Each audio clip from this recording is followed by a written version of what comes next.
Hey, what's up everybody? Welcome to my little clicker game tutorial. In this tutorial series, we'll be building a simple clicker game using vanilla HTML, CSS, and JavaScript. After completing this series, you'll have a fully functional clicker game where you can click to get more gems, use those gems to buy upgrades, and tons of other cool features, such as unique skills and a prestige system. Before beginning, however, I'd just like to clarify that I will be assuming you have at least some very basic understanding of HTML and CSS. However though, if you're a complete beginner, that's fine too. I'll be trying my best to walk you guys through the series step by step. With that being said, let's jump straight into the code. So I will be using Visual Studio as my IDE for this tutorial series. I'll begin by creating an index.html file, index.html, and inside here I'll just create the boilerplate by doing exclamation mark and space. You don't need to know what any of this means. All you need to know is that all the contents goes inside the body tag, so all the HTMLs, and then all the styles goes inside the head, inside here. I'll just change the name of the document to clicker game, and let's begin by writing some HTML. I'll begin by creating a section tag by just writing section and clicking spacebar. So this is like a quicker way of just writing it out manually. And you see me doing a lot of this in the tutorial. And inside here, I'll just create a div, and then I'll give it a class name of main by doing dot main, just like this. And it automatically creates a class for you. And inside this main tag, I'll just create two more divs by doing div times 2. What this does is that it just creates two empty divs, just like that. And in the first one, I'll call it left section. I'll call it left actually. And then in the second one, I'll give it a class of right. So inside the left class, we'll have our clickable object as well as the text that displays how much coins we have right now. So I'll create a h3 inside here, and then I'll just call that one gem because that will be our currency for this series, and I'll just say 0. And below it, I will insert the image by doing image column source, and then I'll just put /assets, and then we'll have gem.png. So let's save this. And so I will be using live server to host to just run my HTML file. If you haven't already installed it, head over to extensions and just search up live server. And over here, you'll be able to install it. So after that's done, you can just save this file and then right click and do open with live server. And over here, you can see that the gem is correctly displayed. Cool. So basically what live server does is that it automatically reloads the page every time you save. So if I go back here and just delete this and control save, as you can see, the thing just disappears without me having to reload the page, which is quite helpful if you're constantly alt-tabbing and just looking at your file. Yeah. So after that, okay, let me bring that back. Okay. After that, I'm just gonna do some simple styling to decrease the size of this and put it to the center where I want it to be. And I'll just put some placeholder things on the right. I'll call it right. So I'll just begin by creating a CSS file. Let's just say style.css. And over here, below the title, I'll do link column CSS. And this just automatically does everything for me. Okay, I'm just gonna go over here and center the left side first.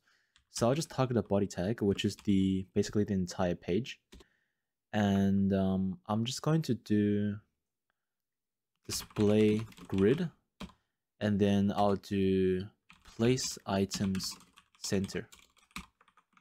So cool. So all that does is that it centers the image. Basically how that works is that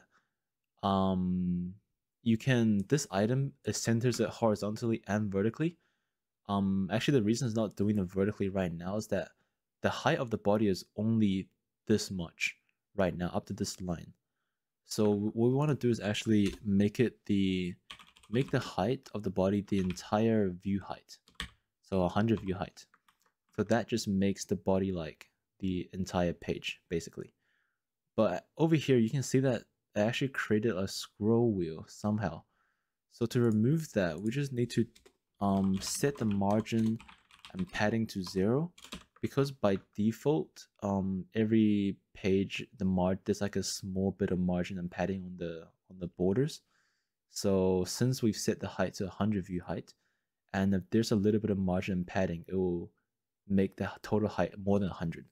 So that's why we saw the scroll bar earlier. So, but we've now have this centered, and then cool.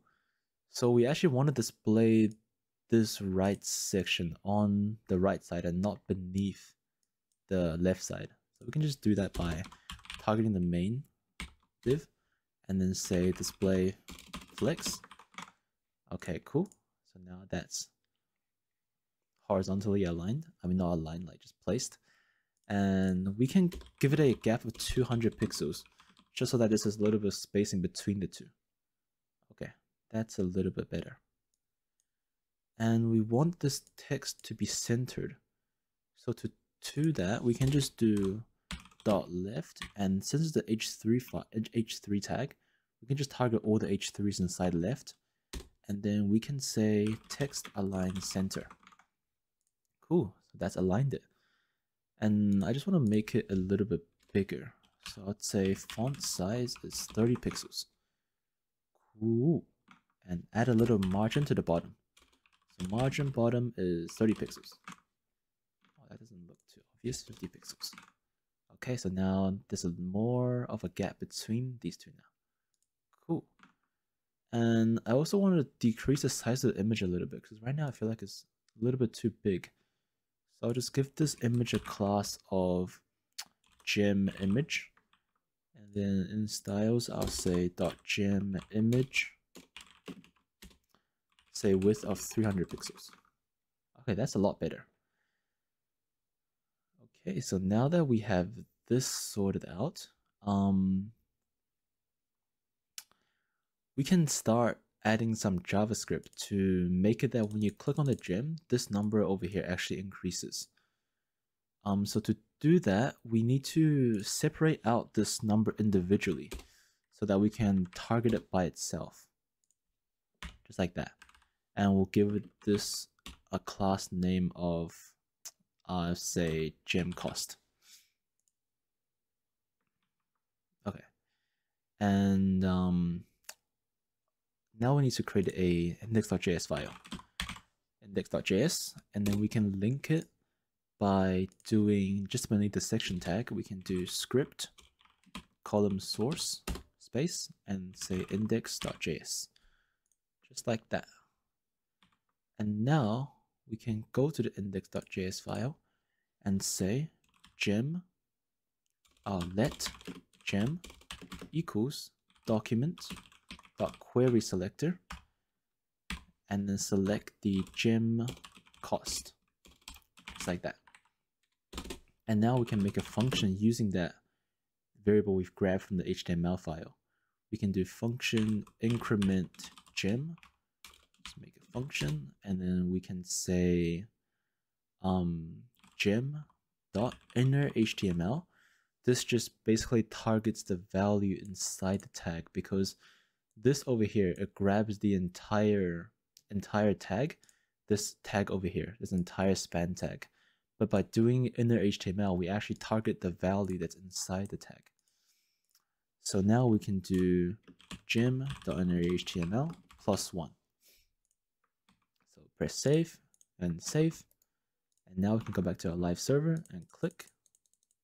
Oh, I forgot to add the function over here actually. So we need to just, so over on the image, just over here, we can say onClick equals increment gem. So every time the image is clicked, it will run the function in the index.js file. So if I save this, now I click on this, oh, it's adding it after the number instead of actually onto the 0. So to fix that, we just need to, over here, we can say parse float. Because by default, the value that this inner HTML grabs is actually a string. So if you know anything about string addition, if you add a string to a number, it will just append the number after the string instead of on to the string. So by doing parse float, we convert into a float, which we can then add the integer onto it. So now we save this. If you click on it, okay, it's working. Nice.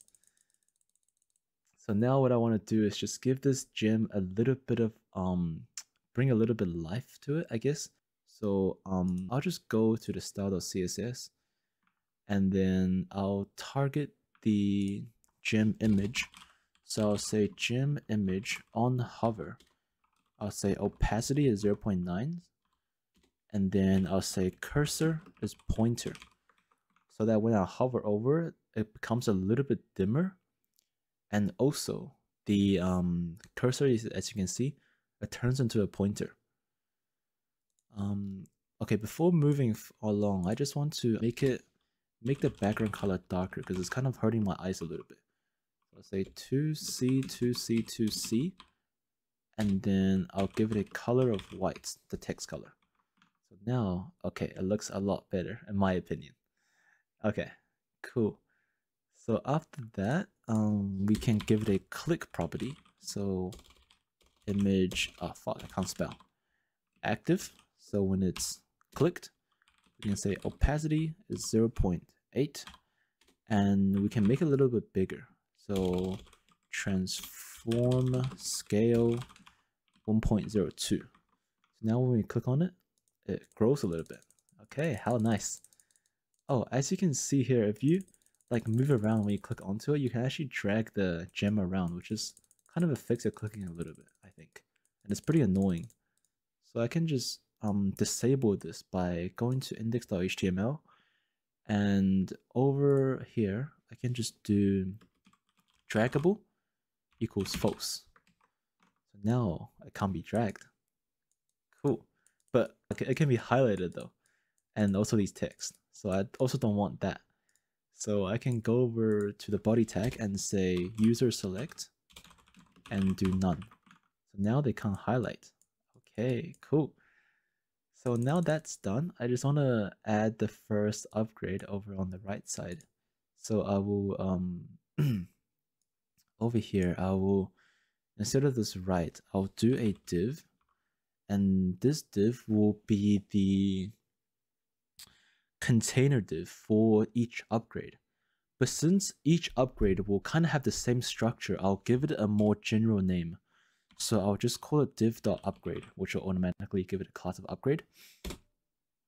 And so before I add some more divs inside here, I just want to go over the structure of the upgrade a little bit.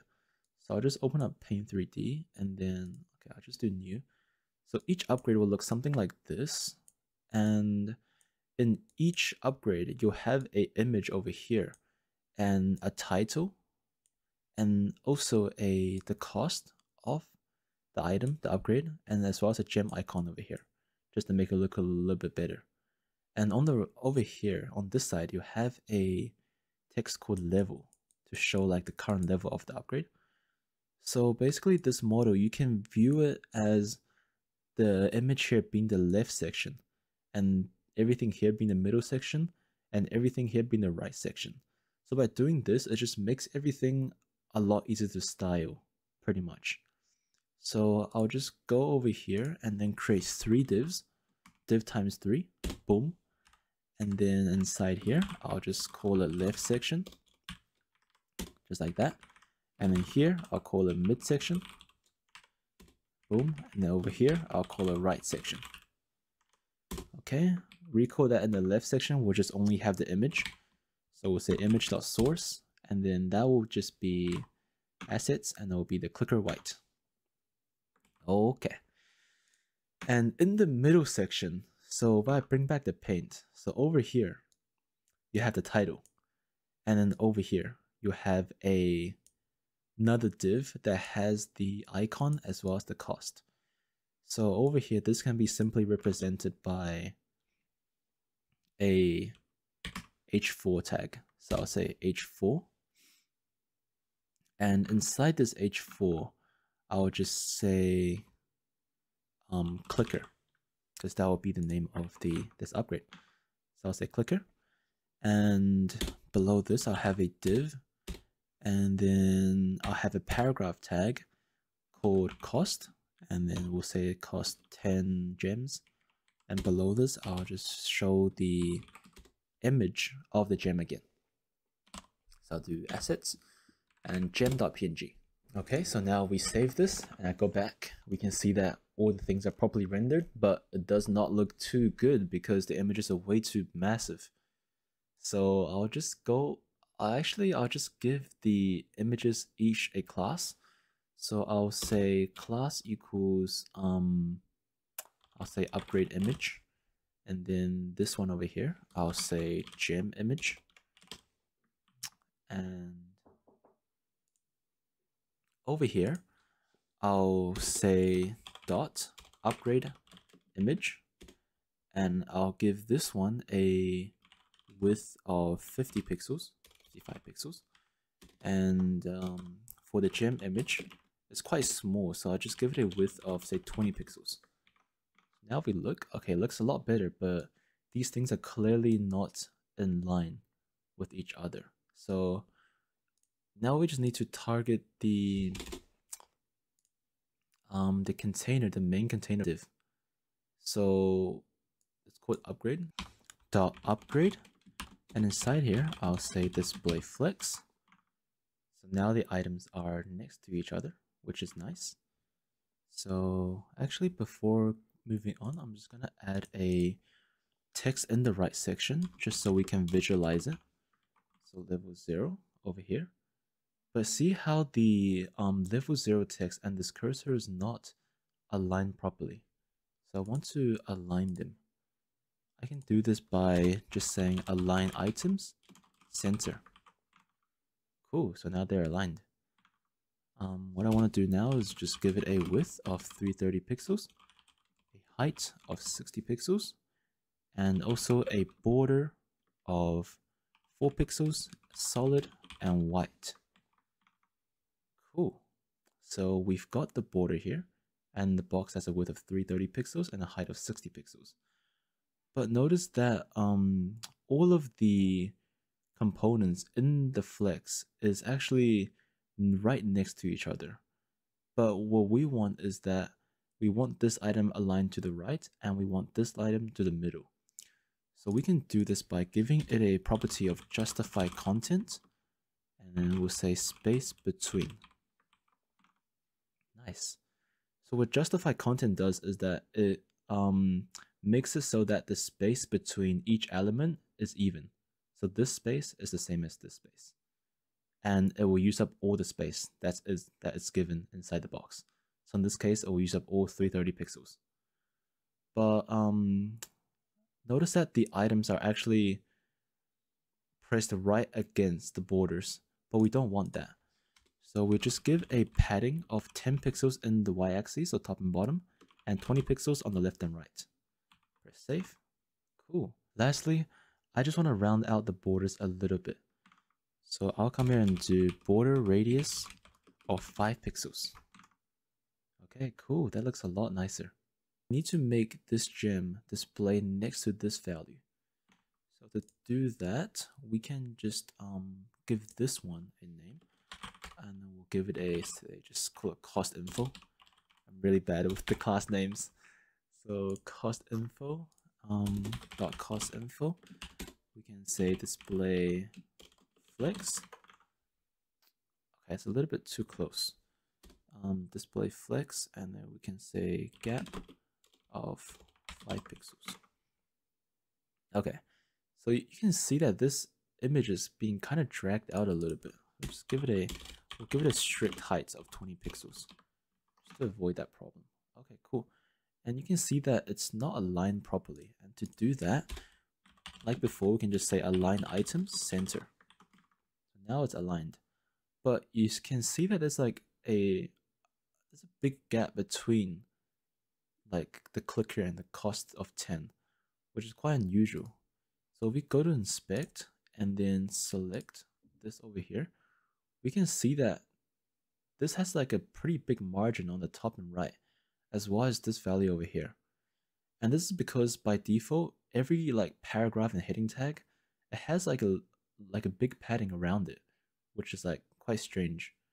So like to get rid of that, we can just target the middle section. So we can say midsection, and then we can say H4, and we can say H4 first, and then we can just do margin is 0, and then same thing with the paragraph tag. So paragraph and margin 0. Save, and now it's gone. Cool. But I just want a little bit of gap between these two. So what I'll do is I'll just choose this one, I guess. I'll just do margin bottom is 20 pixels. Okay, cool. And I want this clicker to be just a little bit bigger. So I'll go to the H4 and say font size is, say, 20 pixels.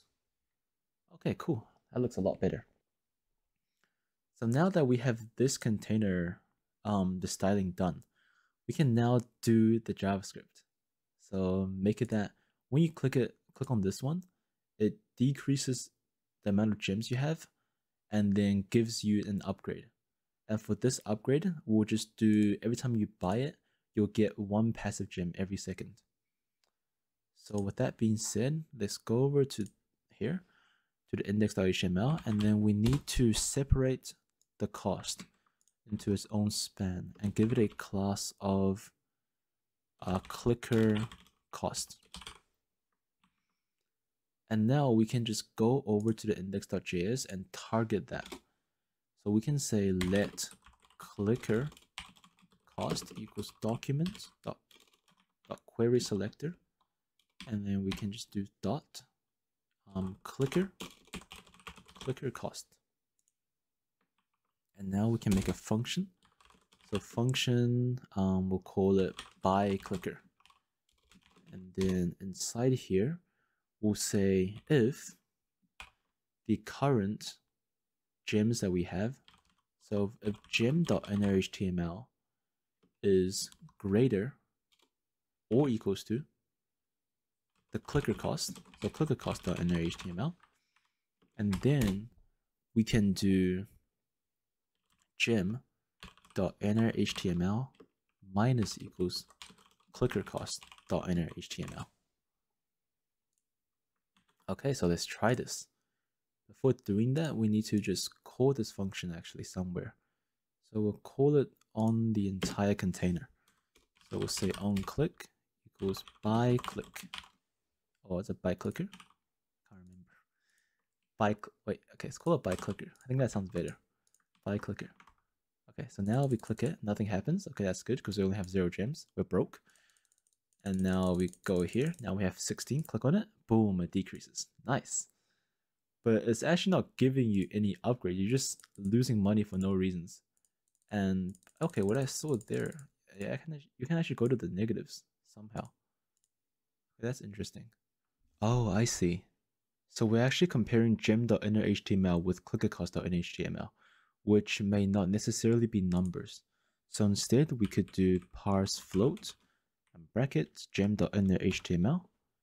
Actually, to make things a little bit easier for ourselves, we can create a little shortcut variable over here called parsed gem equals to parse float gem.innerHTML. So every time in the future we'll have to call this one, we can call parse gem instead. So that will make things a lot easier and easier to read.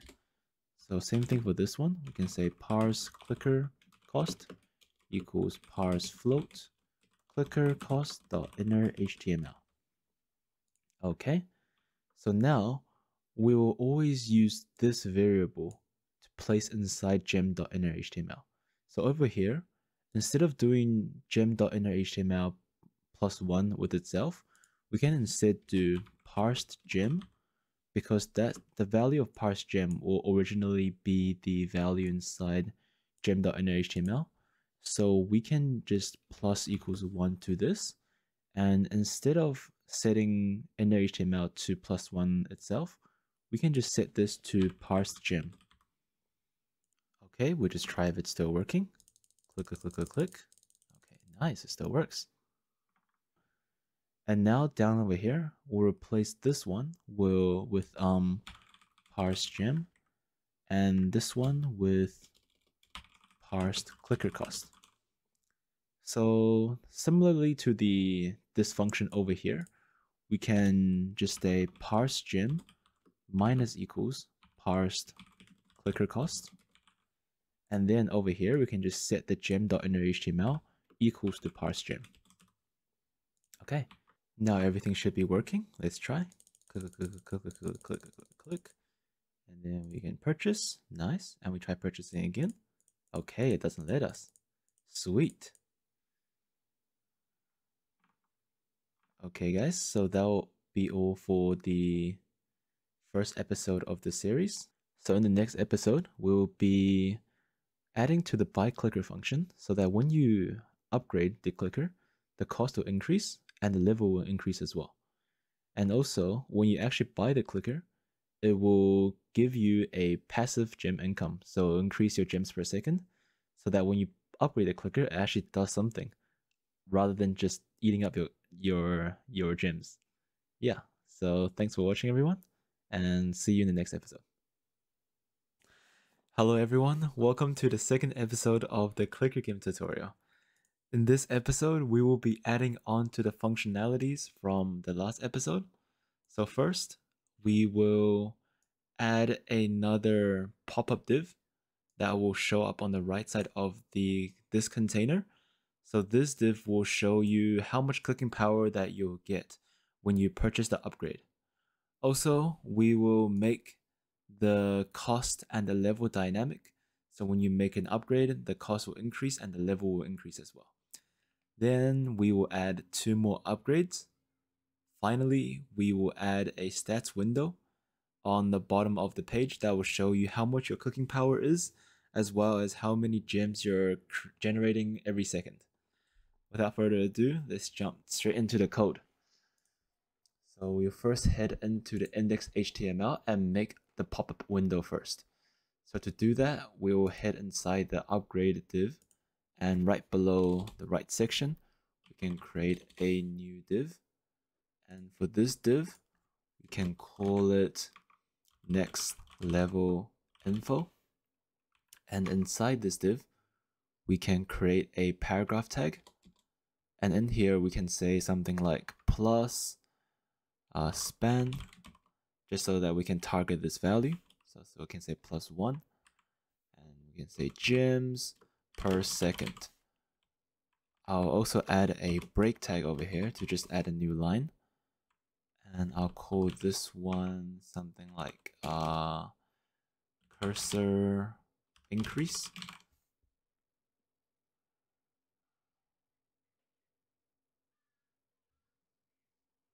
Okay, so I'll move over to the styles. So below this one, we can say dot next level info.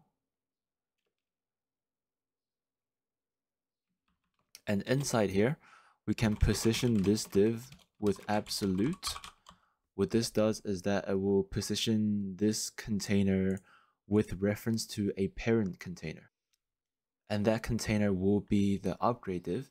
So if I can just scroll over here and say position relative to the upgrade div, and then I can go down and say right 0. So this will position the next level info div on the very right side of the upgrade div. So if I go back, we can see that it is on the right side, but I wanted to actually go outside of the div itself, on the outside of the border. So to do that, we can give it a negative value, something like -100 pixels. If we save, okay, that looks a little bit better. I'll give it some more additional styling.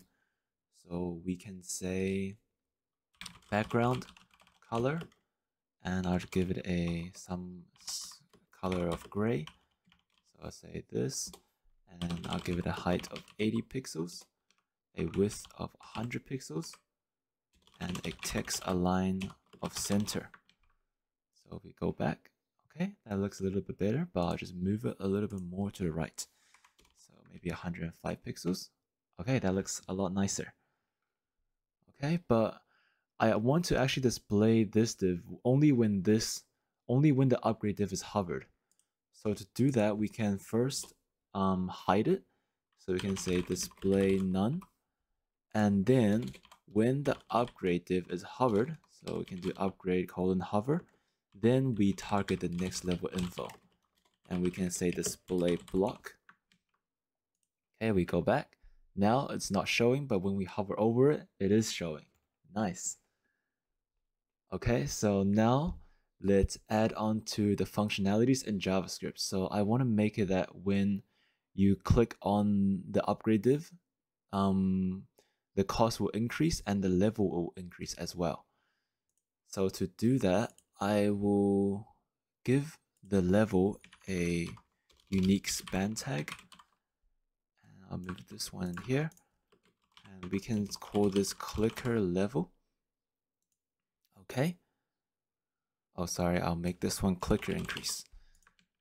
And if we go back to the index, we can grab that value. So we can say let clicker level equals document query selector dot clicker level, and also we can say let clicker increase equals document dot query selector dot clicker increase. Okay, so now that we've got all the values over, we can go into the byClicker function and say clicker level dot inner HTML plus plus. So now we go back to the program, click and buy the upgrade. We can see that the level has increased. Nice. So now let's work on the clicker cost and the clicker increase. So for this one, I'll need to just parse it first. So parse clicker increase equals document. Sorry, not document. Dot parse float clicker increase.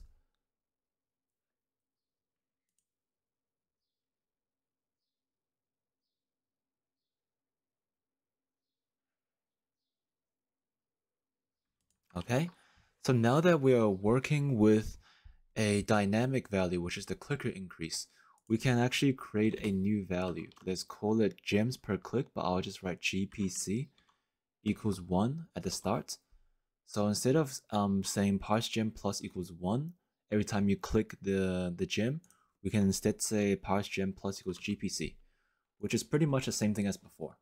But this way we can actually increase this value. So now, when the clicker is bought, we can say clicker, we can first increase the clicker increase. So we can say parsed clicker increased equals to parsed clicker increase times, say 1.03. And now, 1.03.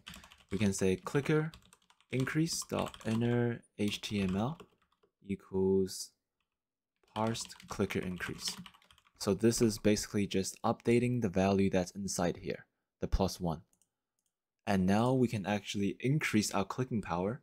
We can say GPC plus equals to parse clicker increase.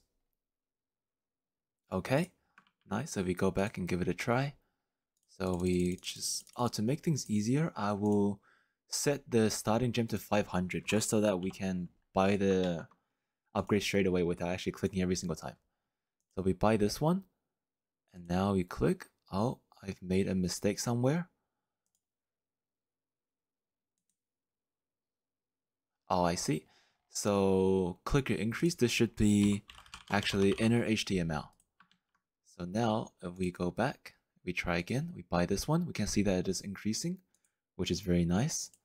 And now if we click, we can see that we're getting, instead of 1, but we're getting more gems every single time we click.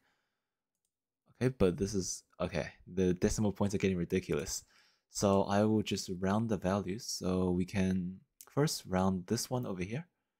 We can say parsed gem.innerHTML equals math.round round parse gem. And instead of doing this, we can just abbreviate the whole thing into one line. So we just copy that one and put it to here. And now we go back, click, and now the value has been rounded. Okay, but we still have to round off this value. So if we go back here, 1.03. So for this value, I actually wanted to round it to 2 decimal points. So to do this, we can make a bracket around this one and say 2 fixed 2. So basically 2 decimal points. So now we go back and buy this one and we buy, okay, it says not a number again. Okay, so the 2 fixed function actually makes whatever it is fixing turns into a string. So again, we need to parse float it. So parse float and bracket around the entire thing. And now we go back and try again. Okay, everything looks to be working. I still need to increase the clicker, the cost value. So we can say parsed clicker cost times equals say 1.18. I'm just making up these numbers. And we can say clicker cost.inner HTML equals math.round parsed clicker cost. So now we go back, try again. Okay, it is not still not increasing for some reasons. Parsed, oh sorry, made a mistake on here. So now we go back and okay, now it is increasing. And we do this, nice. Oh, but when you buy the upgrade, the gems can still become a non-integer value. So we just go back and try to fix that. We can see that over here we're saying parse gem minus equals the parse clicker cost. So we also need to round off this value. So we can say math.round, and similarly to the one that we abbreviated before, we can just take this and make it all into one line. So like this, and we can delete this line. Let's try again. If we buy, nice, it is always an integer value. Cool. So that is basically the entire buying function done. So now we can add another upgrade. So we go back to the index.html and select the entire upgrade div. I'll just make it more clear. If we just take that entire div and go down a few lines and paste the entire thing, we can just add a new upgrade just like that. So if we save that one and go back, we can see that we've duplicated this initial clicker div, and I will make some margin between them just so that it's easier to read.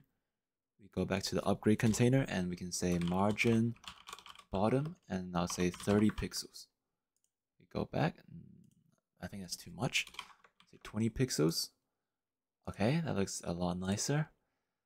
And I want to change the images. So instead of saying clicker white, I will instead say pickaxe.png, and I'll just move this pickaxe to here.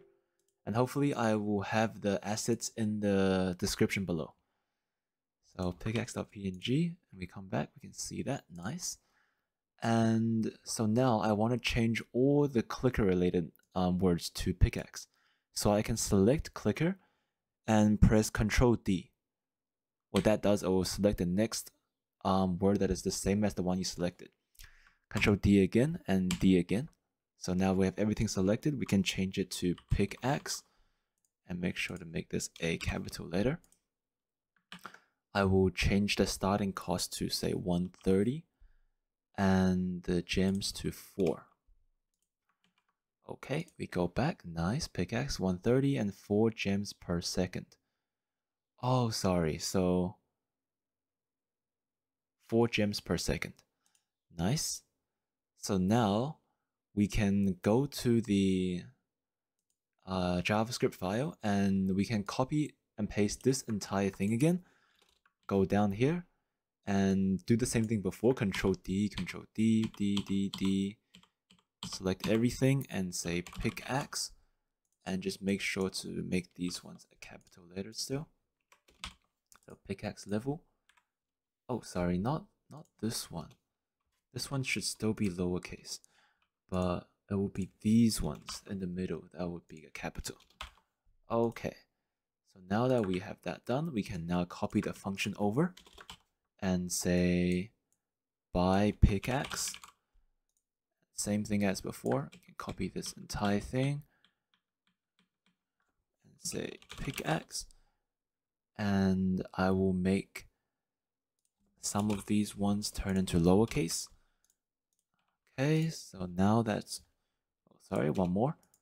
Okay, so now that's all done. I'll go back and give it a test. If I buy this one, oh, 490. Parse gem minus equals parsed pickaxe cost. Parse pickaxe cost. So that should be actually 130. If I go back, pickaxe cost is 130, and we have got the pickaxe cost over here. Yeah, pickaxe cost equals query selector, and then we have parsed this one. Oh, right, I didn't actually change the function that we're calling, so this should be by pickaxe. Okay, so now if we go back, we buy this one, it is deducting 130 correctly, and now we click. Okay, we're getting actually 4 more clicking power. Cool. Okay, nice. But one more thing I want to change is that only the clicker will actually increase our clicking power. All the upgrades further on from there will actually give us passive gems every single second. So to do that, we can actually create another variable called gems per second. We can say GPS equals starting off at 0, because at the start we're getting no passive gems. And below here, the by pickaxe function, we can declare a new function, and this function will be called setInterval. What this function will do is that it will run a specific piece of code, whatever we say inside here, and run this code every reoccurringly. So we can say 1000, which means 1000 milliseconds. So this code inside here will run every second basically. And now we can say parsed. We can say parse gem plus equals to gems per second, and then we can update the inner HTML. So we can say gem.innerhtml equals math.round parsed gem. Okay, so now instead of, for the by pickaxe function, instead of incrementing GPC, we can say GPS plus equals parse pickaxe increase. So now that's done, we go back and by the pickaxe, we can see that the gems is increasing every second. Nice. But it's increasing a little bit slowly. I want to make it more smooth. So to do that, we can say gems per second divided by 10. But we will run this every 0.1 seconds. So it will still give us the same amount of gems per second, but it will just make the animation a little bit smoother. So if we go back, we can see that it is updating a lot faster. How nice. Okay, so I will add one more upgrade. So we just do this one again and duplicate it down here. Okay, so just like we did before, we can update all the pickaxe values. So we can say, instead of here, we can copy, and change it to minor. And here, make it a capital and update this function. Okay, and the starting cost, we can say 850. And it will give us 12 gems per second. Okay, just over here, I just realized actually it should be gems per click for this one, not gems per second. So now we go back to here, we copy this one and bring it down and Control D everything and say minor, and update this one and this one, and copy this function down here, and change all the pickaxe values to minor, and we'll change this one, change this one, and change this one. Okay, so now that one is done.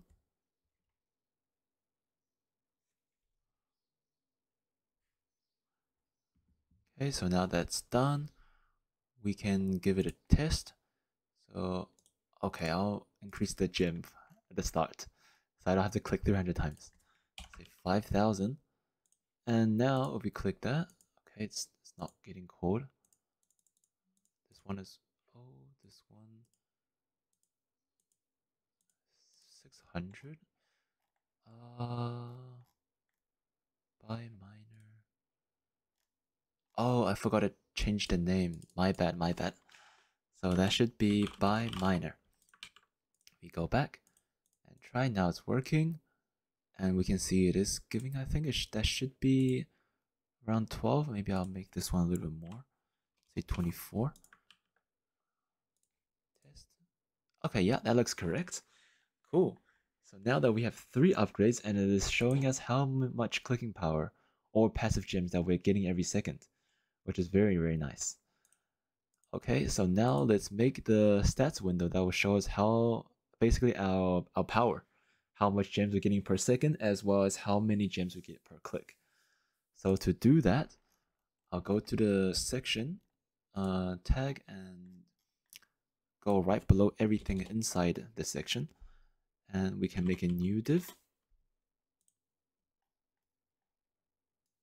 And this div, we can call it statistics.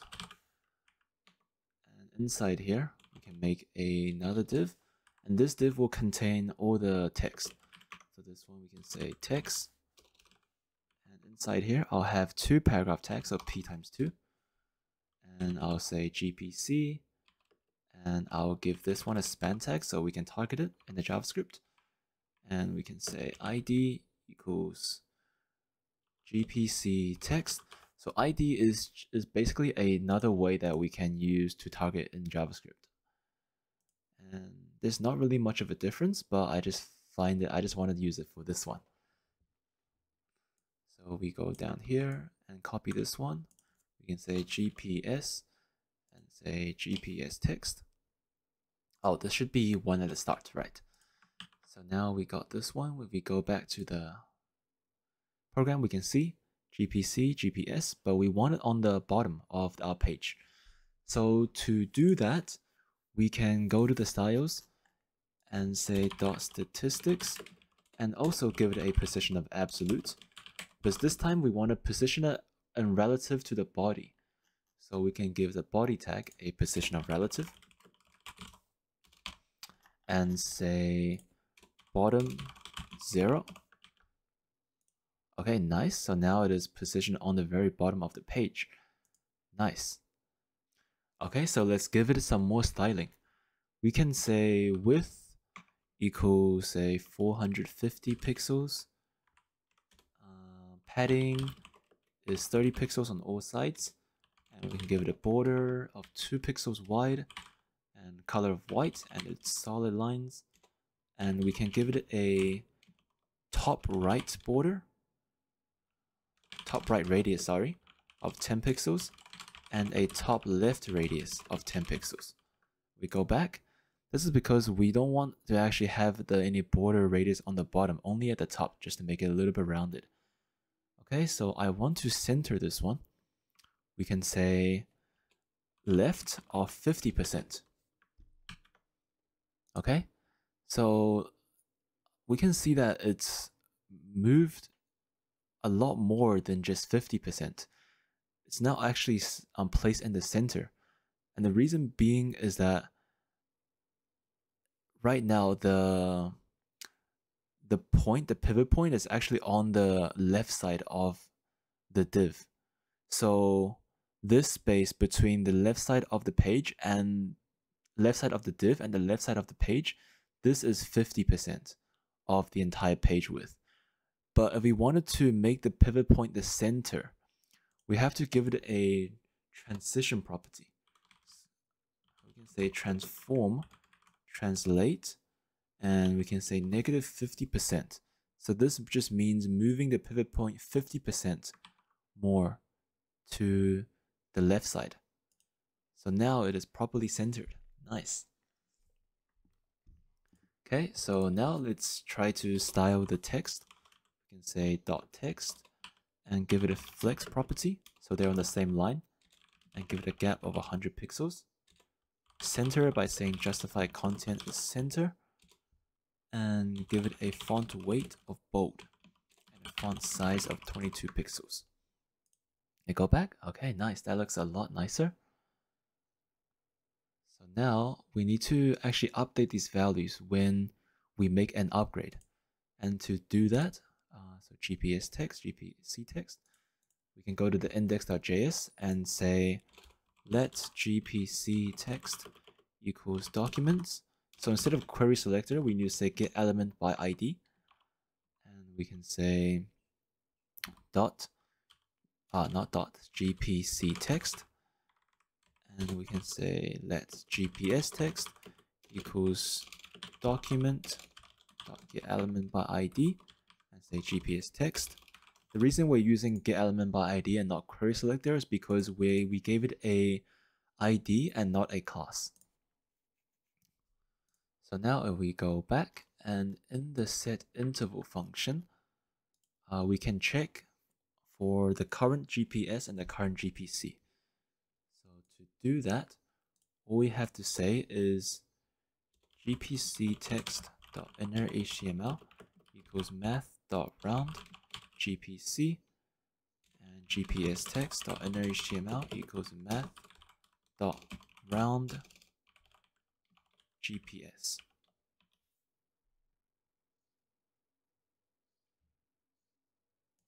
Okay, then we save this. If we go say buy the pickaxe, we can see our GPS increases. We buy the miner, it will increase to 33. We're getting 33 gems per second. And if we buy the clicker, our GPC will increase. Nice.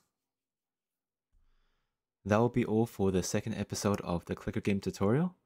In the next episode, we will be adding in some animations when the gem is clicked. Also, we will be diving into JavaScript objects in order to create one general function that's able to be used throughout all the upgrades, instead of having to create a separate function for every single upgrade. Thanks for watching everyone, and I'll see you in the next episode.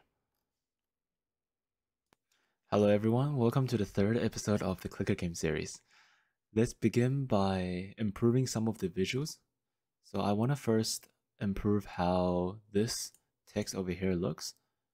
So first, I will just go over to Google, and if you search up Quicksand fonts, you can come over to this Google page and add all of the styles from 400 to 700. After you've done that, you can come over here to the bag icon and go over to import. Copy this entire thing into style.css at the very top over here. And also copy the CSS rule. Since we want to use this font for our entire app, let's put it inside the body tag. Just like that. And after that's done, we can see that the font looks a lot better. Okay, cool. So moving on to the text. So what I want to do is I want to distinguish the gem text from the actual gem amount. So to do that, I can just change this to a paragraph tag and add a break tag over here. Okay, so this just adds it to and puts it to a new line. And now let me target this text individually. So to do that, I'll head over to the styles.css, and inside here, I'll say .gem cost. Font size is 32 pixels. Color is, I'll give it some value of pink. 202, 115, 243. I think that should be pink. Yep. and font weight will be 600.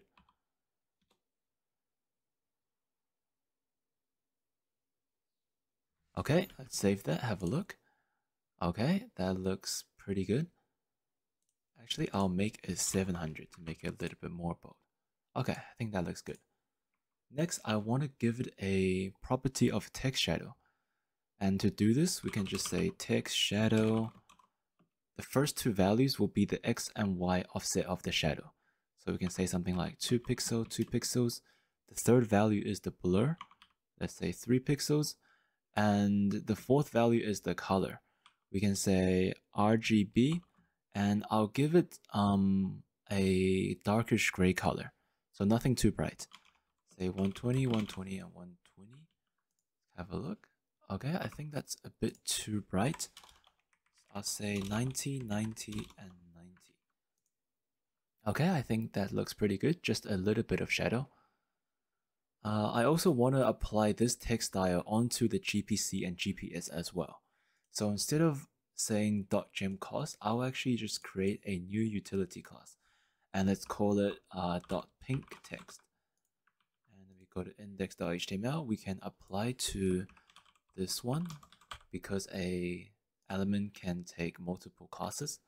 And also I'll put it down over, where is it? Over here. I'll say class is pinkText. Pinktext. Okay, I'll have a look. Okay, that looks a lot nicer. Also, I want to remove the cost because I think it's pretty self-explanatory that that value will be the cost. So I'll just change this one, remove this, as well as removing, where is it? This one. Okay, and I'll give the paragraph a class name. So this one will be cost text, and I'll copy and paste this class and give it to all these ones. So this one and over here. Okay, just like that. And if I head over to the styles, I can say cost text and say font size is 18 pixels. Okay, that looks pretty good. And I also increase the size of the gem a little bit. So I think that would be this one. I'll change it to 25 pixels instead. Okay, I think that looks a bit better, and I'll make it a bit wider. 20 pixels, 26. Okay, that looks pretty good. And one last thing, I want to increase the padding a little bit because right now I think it's pretty squished. So over here in the upgrade container, we can say something like 13 pixels and 20 pixels. Decrease the border a little bit. Okay. Okay, nice. I think that looks a lot nicer. Okay, now let's move on to the animations. So for the animation, what I want to create is a fade up animation. So basically every time you would click on the gem, a div would be created that says plus and whatever your GPC is, just to make it a bit more responsive and better user experience. So to do that, we can declare the animation in the styles.css. We can say .fade up animation, fade up, and duration will be 1 second. Now at the bottom, we can actually create the animation itself. So we can say keyframes and the name fade up, and inside here we can declare the frames.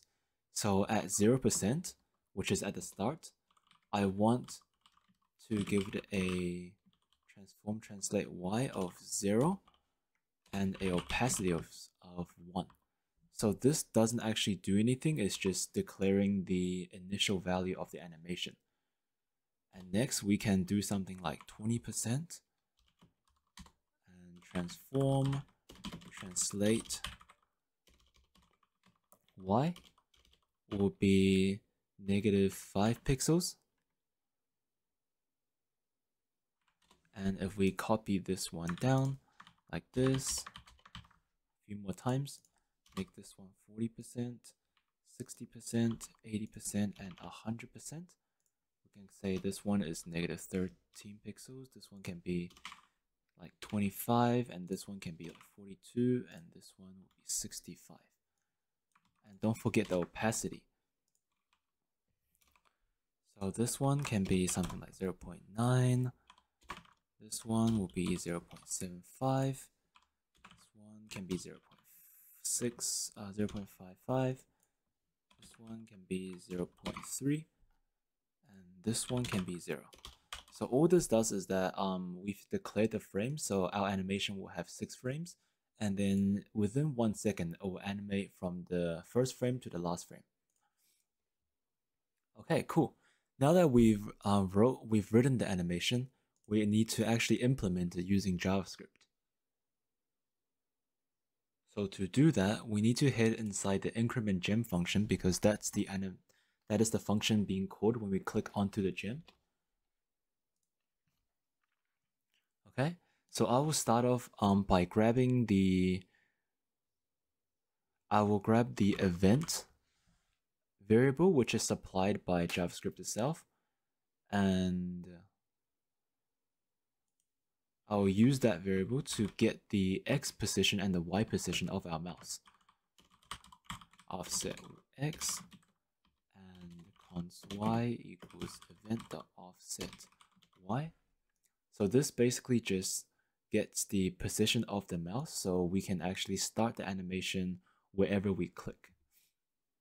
Okay, so let's create a new div and call, say, const div equals document.createElement and say div.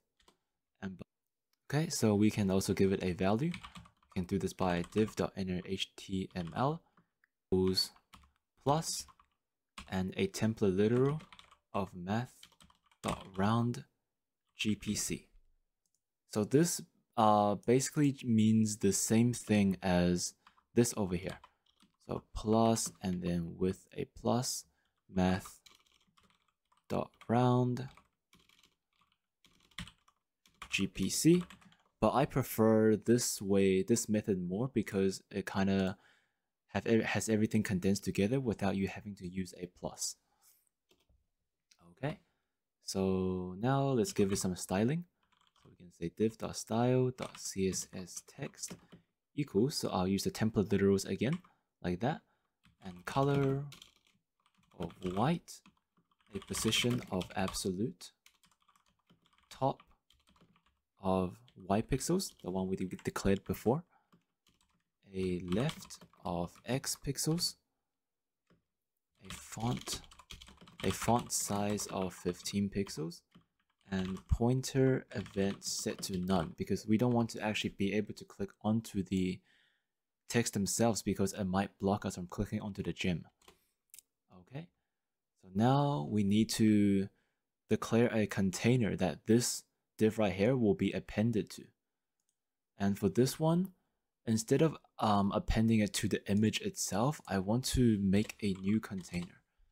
So we can just put this one inside here. And for this class, we can say gem image container.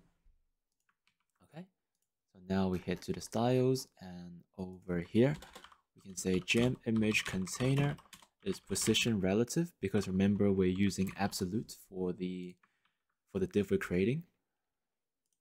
So now over here, we can say, let's get the container first by doing let gem image container equals to document.querySelector.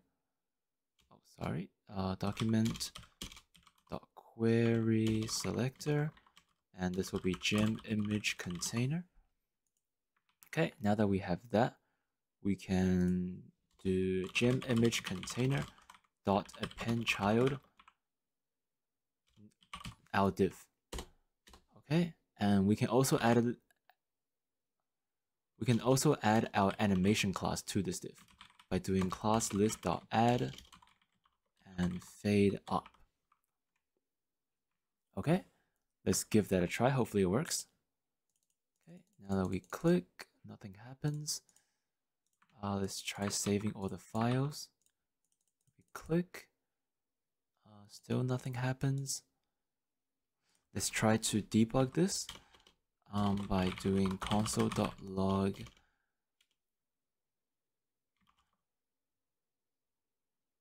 div, and let's just see if this div is getting actually called. So now if we click here, uncalled error, cannot read properties of undefined reading offset x. Okay, I know why.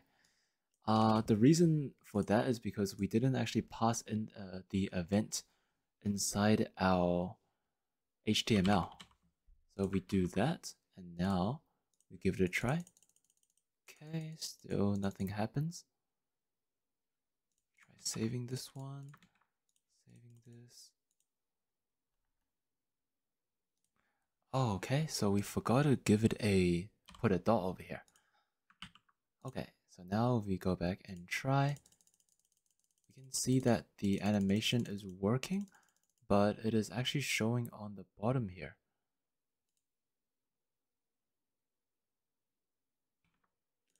Okay, so it's appearing on the bottom, and the reason for that is we actually used a capital over here.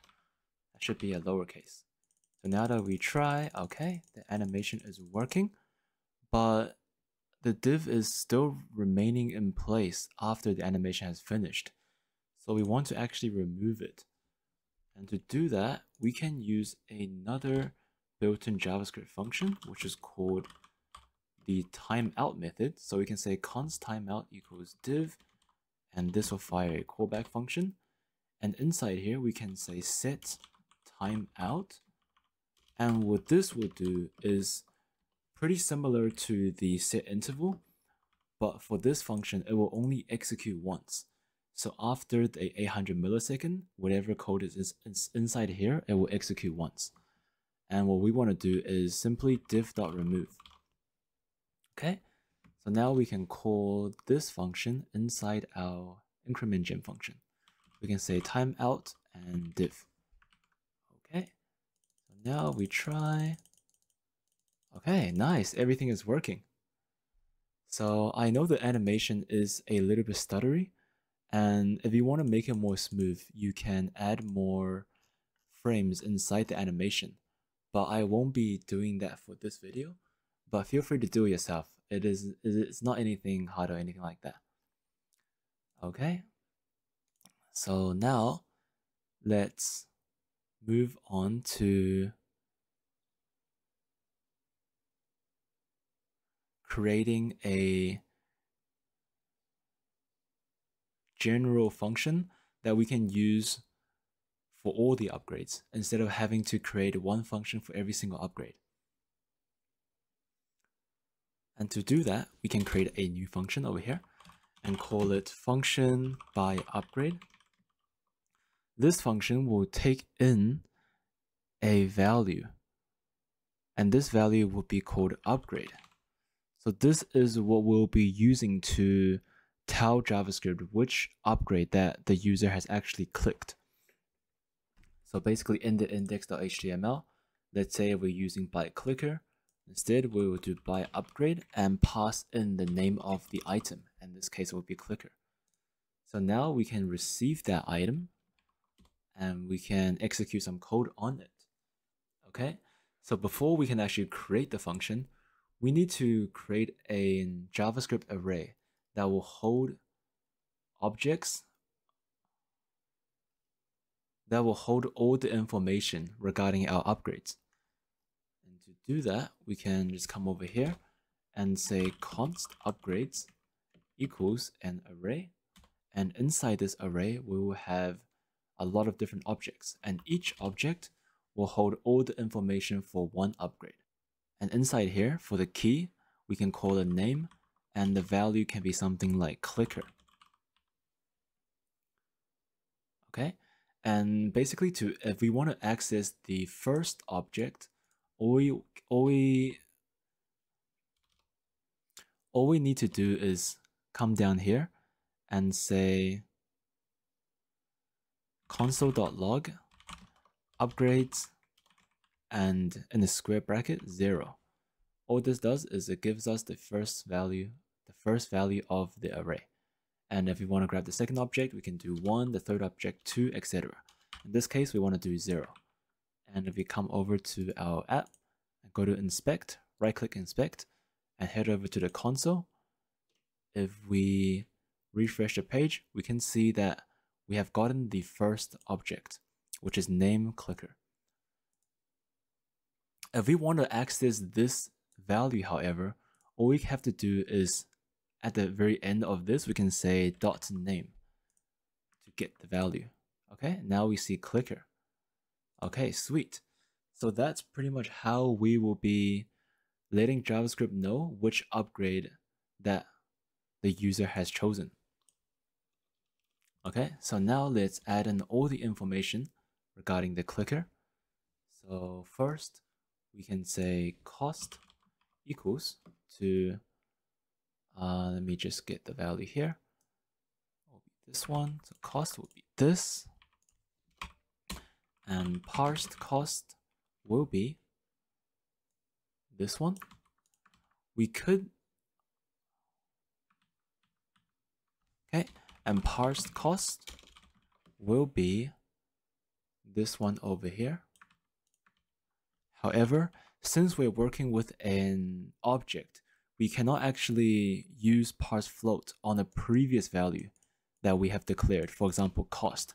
This is because both of these lines are executed at the same time.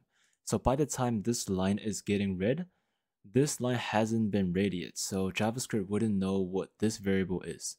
So to fix this issue, we just need to actually declare it manually by getting this entire value and coming here and say parse float dot inner HTML.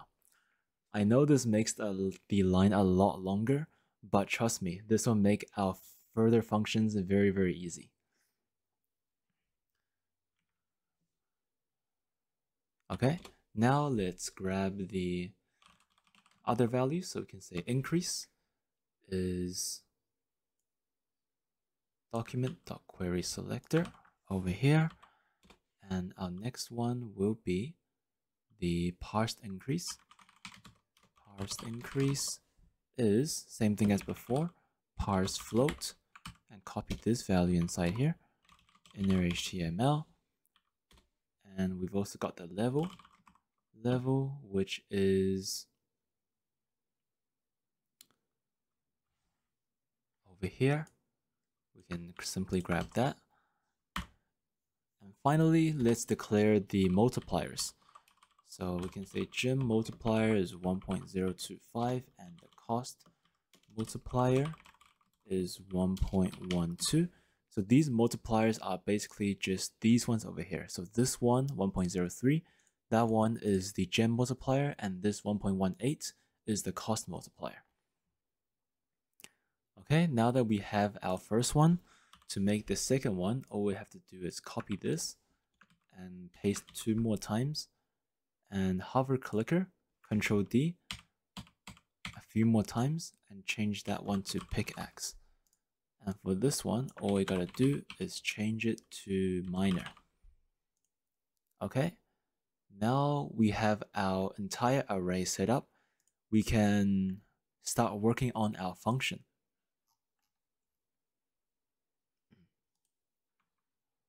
Okay, and to do this, our logic for this function will be first, we need to find the object. Find whichever object, 1, 2, 3, whichever one has the upgrade that we are looking for. And we're doing this through finding the object through the name. So like I said before, we are passing in the name. So say clicker through this, and we're receiving it through this upgrade variable. So we can declare a new constant called matched upgrade. And for this one, we will use a JavaScript function, which is upgrades.find. And inside here, it will take a variable, which will be upgrade, but we've already used that. So let's just say u, and this will fire a callback function. And inside here, we can make an if statement and say if u.name is equals to the upgrade, then we will return that object. So basically what this function does is that it looks through all the objects. So we can imagine this u to be one object. So it begins by looking through the first object, and then it goes through here. And if the object dot name, which is clicker in this case, is equals to the upgrade, then we will return that entire object, and that object will be stored inside this variable. I hope that makes sense. So let's move on. I will be expanding on it more in the future, so don't worry if it doesn't make sense right now. We will sure be covering that soon. So now that we have the object that the user have chosen, all we have to do now is follow through the exact same logic as we did before for all the other functions. So let's begin by saying if parsed gem is greater or equals to the matched upgrade. So instead of saying parse clicker cost, we need to say matched upgrade.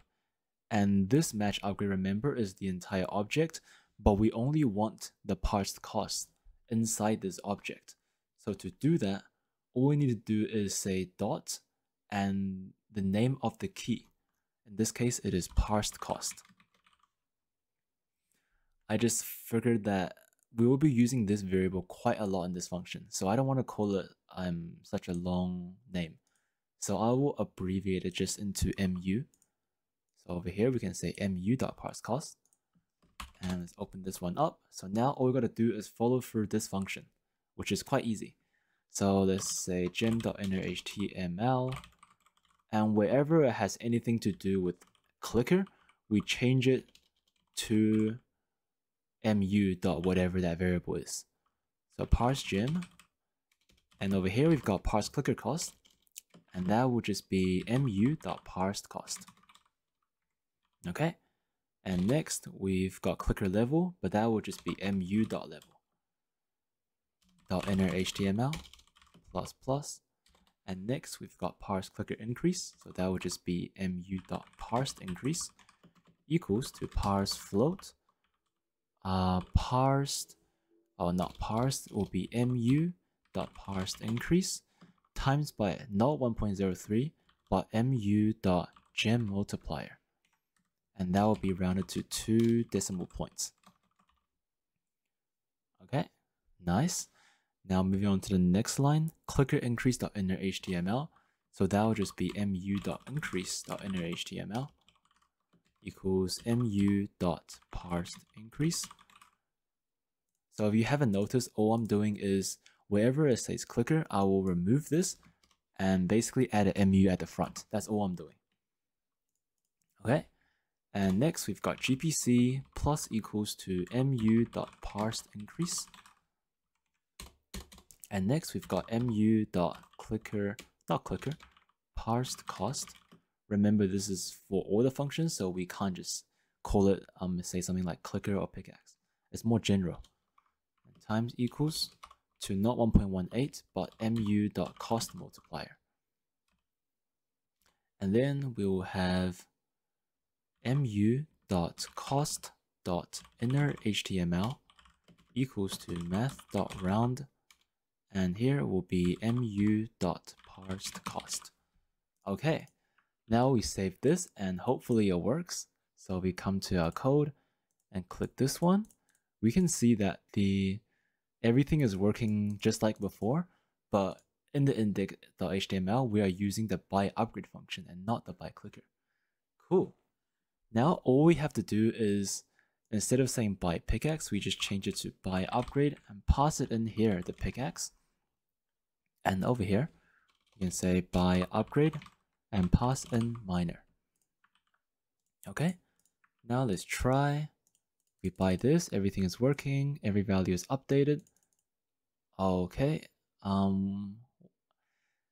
I've realized that when you buy the upgrade, it always increases GPC. But remember that for these two upgrades, it actually increases the gem per second. So to fix that, it is really simple. We just have to make another if statement. So over here, so we can say if the name of the matched, oh, not this function, sorry. It would be this one. If mu.name is equals to clicker and only clicker, then we will increase the GPC. And otherwise, we will increase the GPS. Increase. Yeah, and now we can just delete this. And if we go back and give it a try, now it's increasing GPS. Nice. Okay, so now we can delete all of these functions. So all of these code. Nice. Get rid of this one. And also we can get rid of all of these.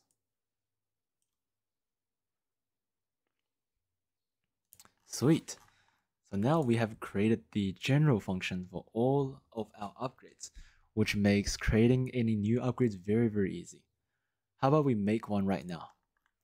So over here, we can copy this entire thing. And instead of minor, let's make our new upgrade, which will be a factory. Okay. And we come back to the index. Oh, let me change this value first. So this one will be 1.14. Actually, I forgot to change any of these values, so I'll quickly do that. So 1.15, 1.035, 1.1. So it'll be 1.0. Okay, 1.04. Sweet. And now we head back to our index.html and copy the entire upgrade div once again.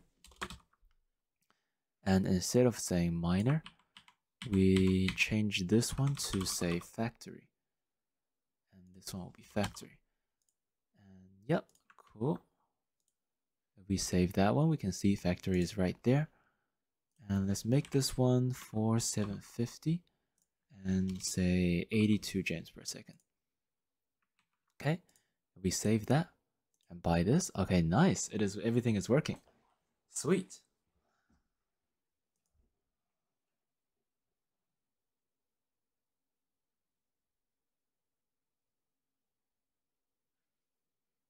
Okay, that will be it for the third episode of the Clicker series.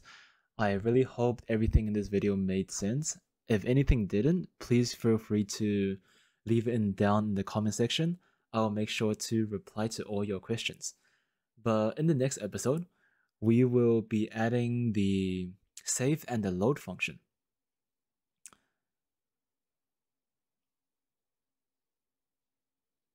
Alright, that's all. See you in the next episode. Hello everyone, welcome to the fourth episode of the Clicker Game series. In this episode, we will be making the save and the load functions. And trust me, since we've already created the objects over here, making those functions will actually be really, really simple. Okay, let's jump straight into it. So at the bottom here, we can say function save and as well as function load.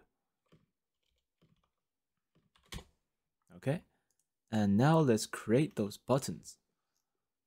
So at the bottom here, just above the section tag, we can say make a new div, and this div will have a class name of utility buttons, but we'll just say util buttons, and inside here we'll have two buttons, button times 2, and each button will have a class name of util button without the s. Okay, like that. And this button will say save, and this button will say load. Now into the styles, just above the animation, we can say utils button will be positioned absolute. And we want this at the top right of our page. So we can say top is 15 pixels, right is 15 pixels. Have a look. It's not working. Utils button, position absolute, top is 15 pixels and right is 15 pixels. Oh, util. Oh, I put the S at the wrong place, so that should be util buttons. Okay, nice. Now that it's working. Sweet. And let's style the button as well. Okay, for the buttons, you always want to give it a padding. And we can say 8 pixels in the y-axis and 13 pixels in the x-axis. We can give it a font size of 16 pixels, a font weight of 600, and a font family of inherit. Okay, nice.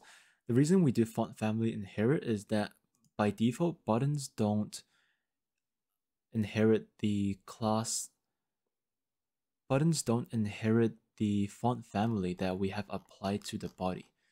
So we have to implicitly declare it. Okay, so now that it's done, it looks pretty nice. I'll give it a border radius. Border radius of, say, 6 pixels. And I also want to add a little gap between the two buttons.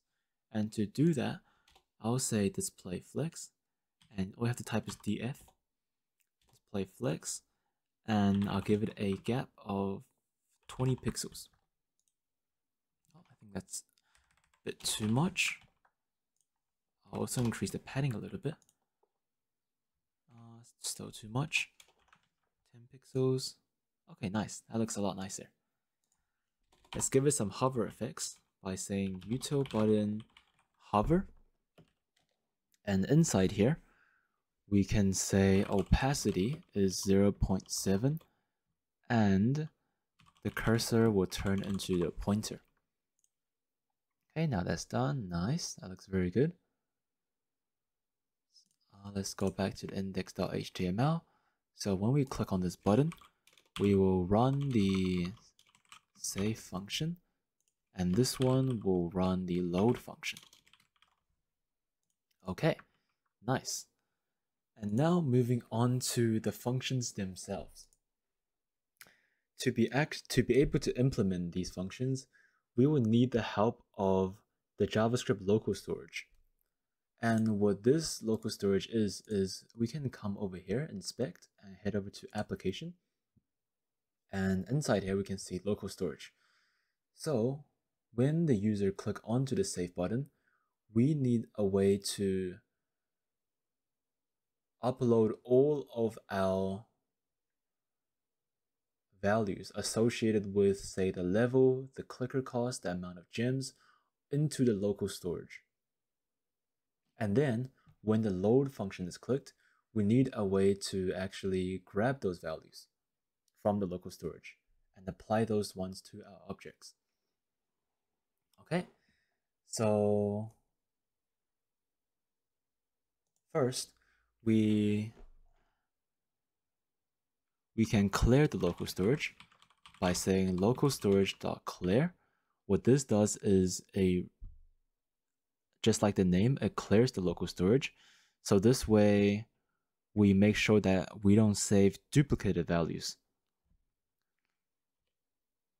Because without this, every time we press save, there will be another instance of those same values inside our local storage, which is not something we want. Okay, and inside here, I want to be able to map over all of the objects and save the values onto the local storage of these objects one at a time.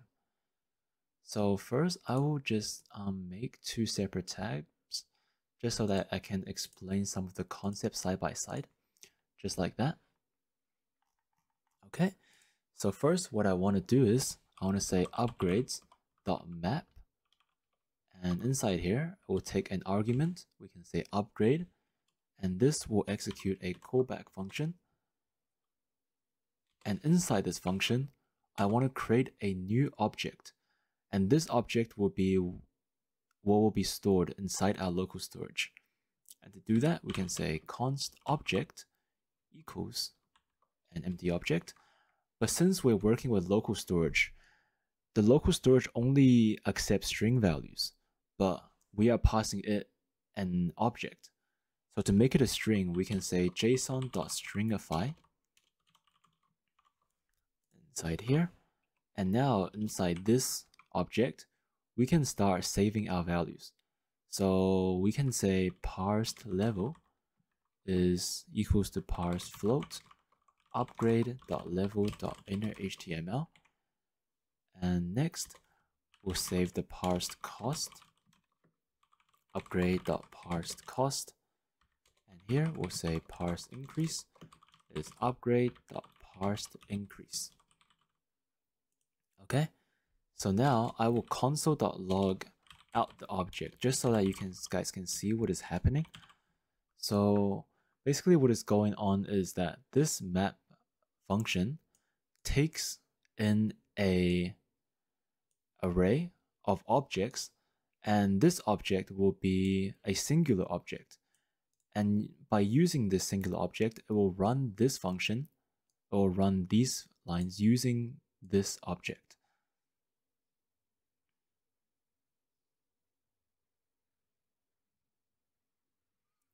So basically over here, parse level, we see upgrade.level.inner.html. What this basically is just the upgrade, which right now it is the first object, upgrade.level. So .level, it is this value over here. And then .inner.html, basically grabbing the value inside this document. And the next line, parsed cost equals to upgrade.parsed cost. We can see upgrade still is this object, .parsed cost, which will be this one. So this is the value that is being stored inside this parsed cost. And basically this will execute for the first object, and after this has run, it will then go back to the start and execute these lines using this object. So this way, we are actually mapping through the entire array using only these lines of code, and we're actually modifying our local storage with just 4 or 5 lines of code without having to manually do it for each of the upgrades. Okay, so let's just save this and then check our console. So we save, we can see that we've saved the first one. This one is the, to make it more obvious, I'll just say upgrade.name so you guys can see which object it is actually. So if we save the function now, over here we can see clicker, and this is all of the value that we're saving in the local storage. So we have 0, we have a 10, we have a 1, and same with pickaxe, we've got parse level 0, parse cost 130, parse increase 4. So you can see that we are saving all our values in our local storage. But right now we've only declared the object. We haven't actually saved it in the local storage yet. And to save it, all we got to do is say local storage.setItem, and inside here, we need to give it a key. Over here you can see, and that key will just simply be the name, upgrade.name, and the value we're storing will be object. Okay, now that is done, I'll just console.log out the local storage just so that we can see. We save and have a look. Now this is the local storage itself, and we can see that we've stored all our value inside here, just like that. Very, very nice. And just a few more things, we also need to save the amount of gems that we have, and also the GPC and GPS. To do that, we're going to say local storage.setItem. And since all of these values are a singular variable and not an entire array of objects, we don't need to use the map function or anything. We can just add it one at a time. Say GPC is json.stringify and GPC. Copy that down, Control-Shift-D. And we can say GPS, copy that down, and change this to gem. This one will be parse gem because that is the actual float value. Parse gem, okay. Then that will be the entire function for entire save function done, just like that. Now that we have all our values saved inside the local storage, we need to be able to load it, which is also very, very simple. And to do that, Just like before, we need to map through our entire array by doing upgrades.map, and we'll pass in a singular object. And inside here, we can say const saved values equals to json.parse, because remember, we have turned everything, all our objects, into a string. We need to be able to turn it back into an object. This is where the parse method comes in handy. Say local storage.getItem upgrade.name. What this does is that we know that on the first iteration, the upgrade will be the first object. Therefore, we know upgrade.name will give us clicker. And remember, in our save function, we have stored our values or our objects with a key of the name of the upgrade. So by calling this getItem upgrade.name, we can actually grab the correct object that has the same name.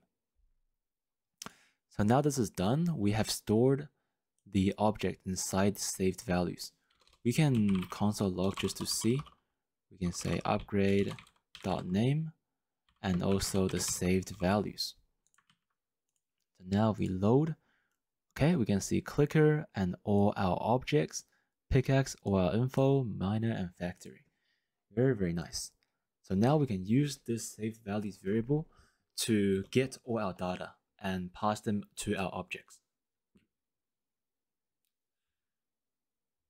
Okay, so all we have to do is say upgrade.parsedCost, which is this one over here. At the start, by default, it is whatever we set it to be in the index.html, but we can change that one to whatever we stored in our local storage. So we can use the saved values variable and say .parsedCost. That just grabs the value. And also we can say upgrade.parsedIncrease equals saved values.parsedIncrease. Okay. Also we can say upgrade.level.innerHTML equals saved values.parsedLevel. Okay. And we can say upgrade.cost.innerHTML equals to math.round upgrade.parsedCost.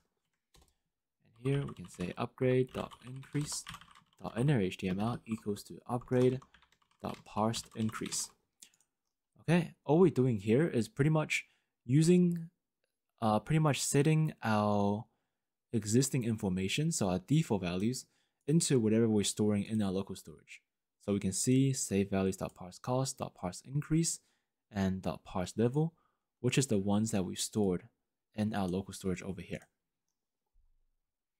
Okay, now that it's done, we just need to load the singular values, which are the GPC, GPS, and gem, and say json.parse local storage.getItem, remember. And inside here, we need to pass a key, which is GPC. This is the key that we set when we stored the value over here. And copy these ones down. And here, I'll just say GPS. And for this one, I'll say gem. So that should be parse gem, sorry. And below this, we just need to say gem.innerHTML equals to math.round parsed gem. Okay, if we save that and go back to our code, our app, and now if we play through the game, say we click this, and we save, and then if we say we refresh the page and now we load, we can see that all our progress has been successfully saved, which is very, very nice. So I just play through, click. Okay, level 9, level 4, level 5. I save this, I refresh, and I load, and we can see that all the values have been loaded. Sweet. So that will be all for this episode. I really hope you guys learned something from this video. If I know there was a lot that we went through in this episode, and if there's anything that didn't make any sense, please let me know in the comment section. Thank you for watching, everyone, and I'll see you in the next episode. Hello everyone, welcome to the 5th episode of the Clicker Game tutorial. In this video, we will make a scroll bar for the upgrades, as well as clean up a lot of our code.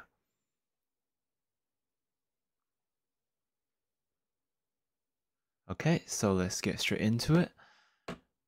First, I will head over to our CSS file and create the scroll bar. So I'll come over to the right section, which is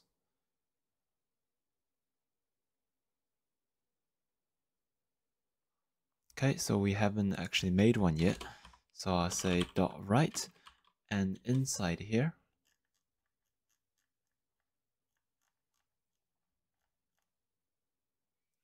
we can give it a max height of something, say 400 pixels, a width of 550 pixels, as well as a padding of 20 pixels and 5 pixels on the x-axis. Let's have a look. Okay, so nothing has changed, but that's okay. And if I come over here again and say overflow y and give it a property of scroll. And now if I come back, we can see that a scroll wheel has added, and the height that is displayed on the screen will be the height that we set, which is 400 pixels. Okay, nice. Now let's customize the scroll bar a little bit to make it look nicer. And to do that, we need to target the built-in CSS classes, which is the WebKit scroll bar. So we can say WebKit scroll bar and give it a width of 10 pixels. Okay, I'll need a dash here as well, like that. And we need to declare the color of the scroll bar. And to do that, we can say WebKit scroll bar track, and we can give it a color of some blend of white, like that. So now we can have a look. We can see that the width of the tracker is 10 pixels, but we also need to give a color to the thumb. And to do that, we can say WebKit scroll bar thumb, and that will have a color of gray. And now we'll save. You can see that looks pretty nice. And let's also give it a hover color. So we can say WebKit scroll bar thumb hover, and give it a darker color, 555. Okay, now we can have a look, and when we cover over it, you can see it gets a little darker. Nice. So that's all we need to do for the scroll bar. So we can see everything still works as normal. Alright, so next thing I want to do is change the way that we add upgrades. Because right now, in order to add a new upgrade, we will have to copy the entire upgrade container over and change the information inside. That by itself is quite easy, but if we want to make a change to one of our containers, so for example, if we want to move the picture to the right side and the level to the left side, then we will have to make the change for all of the upgrade containers. So we will need to change on this one, and as well as the rest of the divs. So that by itself could be quite time consuming and frustrating to do, especially once we make like 8 or 10 upgrades. So I want to make a way to create new functions, to create new upgrades a lot easier, as well as keeping everything into one place so that I only need to change that one specific area to make the change reflect on all of the upgrades. So this will be quite similar to the way that we made the general function for the buy upgrade, but it will also include some new things. But I will be walking you guys through this, so everything will be good. Okay, so to start things off, I will create a new function, and that function will be called create upgrades. That will handle the creation of all of our upgrade divs. Okay, so what we need inside here is an HTML template, and that template is what we will use to tell JavaScript how our layout will look like. So to create that, it is very simple. We can just copy one of our existing divs and use that as the template. So we can just copy this. Okay, and above the right tag, we can say script to open up a new script tag. And inside here, we can paste the entire container. And I'll give this one an ID called upgrade template. Okay, just like that. And this will also have a type of text template, just to let JavaScript know that this is coming from HTML. All right, cool. Apart from that, I will also need a new div. And this div is where all of the created divs coming from JavaScript will go into. Okay, and over here, we can just give it a class of right. We can just give it a class of right, because later on we'll be removing everything from here. Okay, and this one will have an ID of upgrades container. Okay, now going back to the JavaScript, now we can grab all of the values. So we can say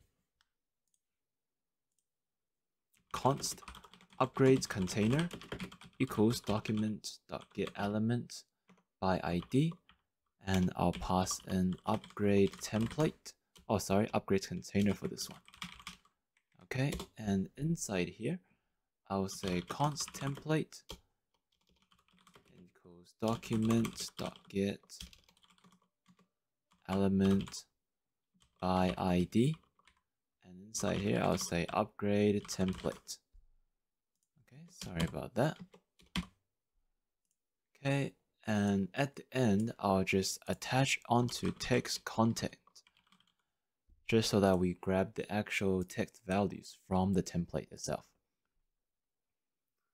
Okay, now that is done, we need to move on to the next section.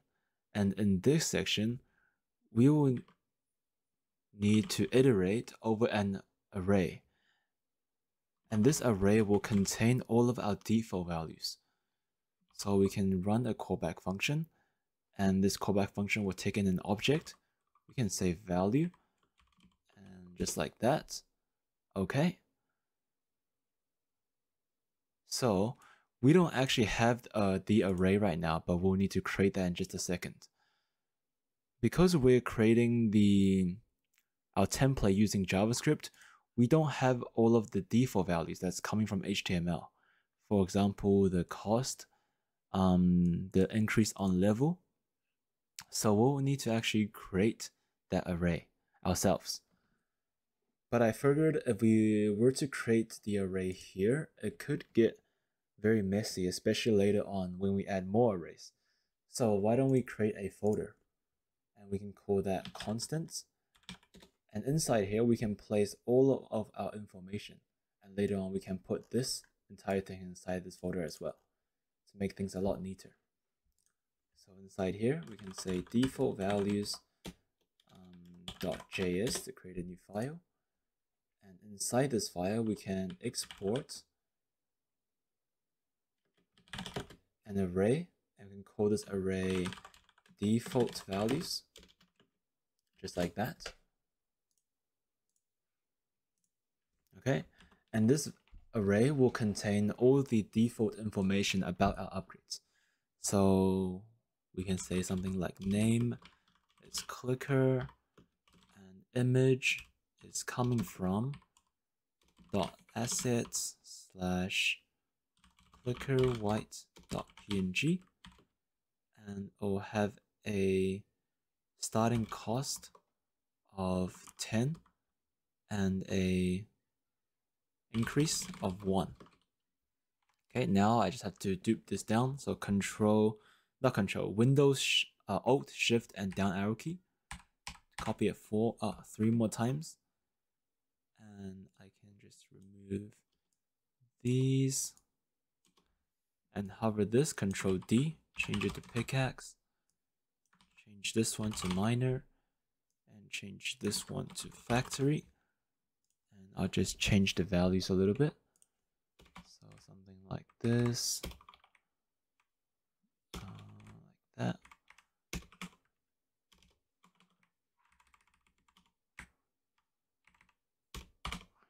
Okay, nice. So now if I save this and go back to index.js, over here, instead of array.forEach, we can map over our new default values array. And I just click this to import it. Okay, and just make sure to specify the .js extension. Okay, so to import arrays from different JavaScript files, we need to declare the type of our JavaScript file in our HTML. So we can say type is module. And this way we can actually import different things across different files. But the thing with type module is that it actually makes all of our functions unable to be accessed globally. So for example, our increment gem function, we can't actually access it from our index.html file because it doesn't know where it is. So we need to add some additional things at the bottom. So we can say window.incrementGem equals incrementGem. And the other functions, so window.byUpgrade equals to byUpgrade. And then we can say window.save equals save, and window.load equals load. Okay, if I just save the files, save, and then we go back and test. Okay, so everything still works. Nice. Okay, so moving back to the code. So now that we have the array, we can just console.log out the value just to make sure that it is working. So coming down here, you can call the function, create upgrades, and if we call that, come over to our console. Okay, so we see 4 different objects, so that means it is working. Nice. Okay, so next I will need to create a new variable, and we can call this variable HTML, and this will equal to template. So this HTML will hold all of the information for each individual upgrade, for every iteration.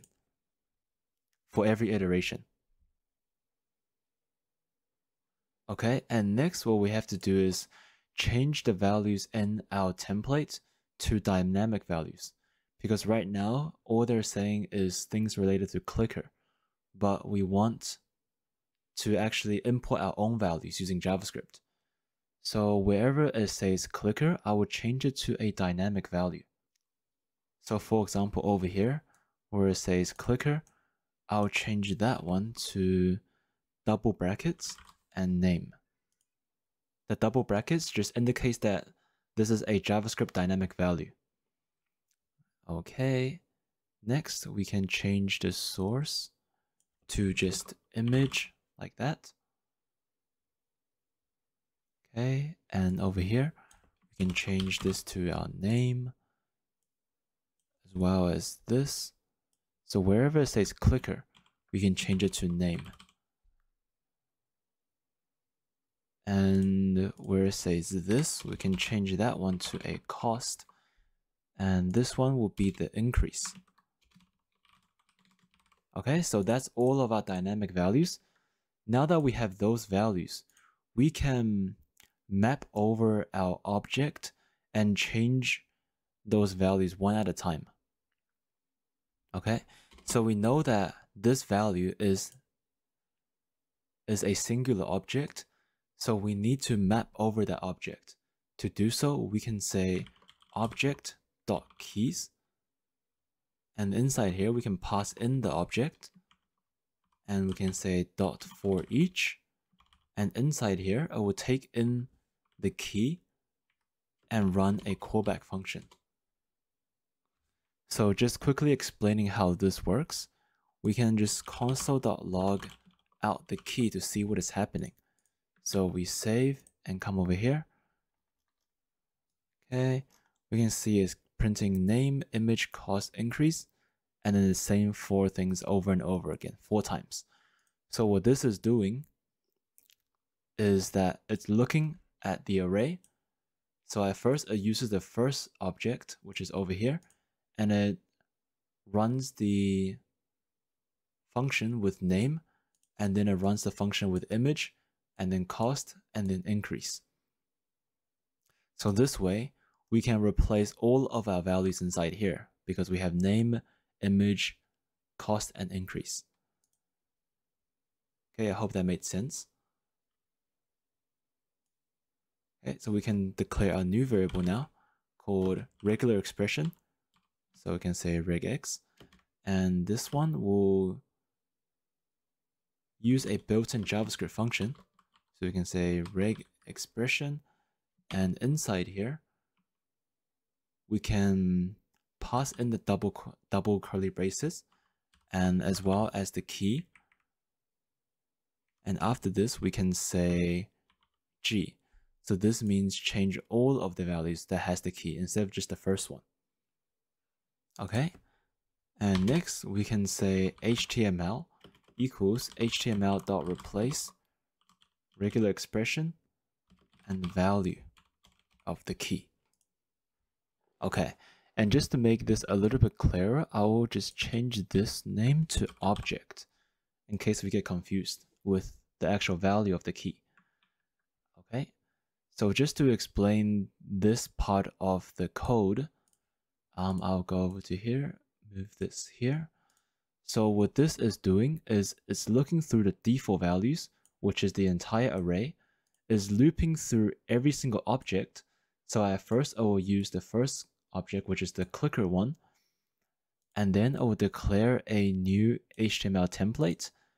And over here, we're mapping through the entire object and running these 2 lines of code with every single key inside the object. So at first, it will run these 2 lines of code using the name. So I'll run this const regular expression equals this, and since the key is right now it is name, it will look through the HTML template, which is this entire thing over here, and wherever it has double curly braces name, it will change that to the key of the current object. So since the key is name and the current object is the first object, then object square braces key will be clicker. So it will change all of these names to clicker. And then I'll do the same thing with image. So look through this entire thing and it sees image, and it will change this to whatever the value is inside here. This is pretty much what it is doing. I hope that made sense. So after that, we just need to actually append the HTML onto the screen. And to do that, we can say upgrades container, which we declared before, dot inner HTML plus equals to HTML. Okay, now if we save this and go back, okay, we can see that all our upgrades is showing correctly. And these ones, this is our old one. So now we can go over and actually delete everything that is below here. So everything coming down from here should be this one. Okay, and now we save. So it's not showing up. I cannot read properties of no reading inner HTML. and this is on line 19. Okay, so line 19.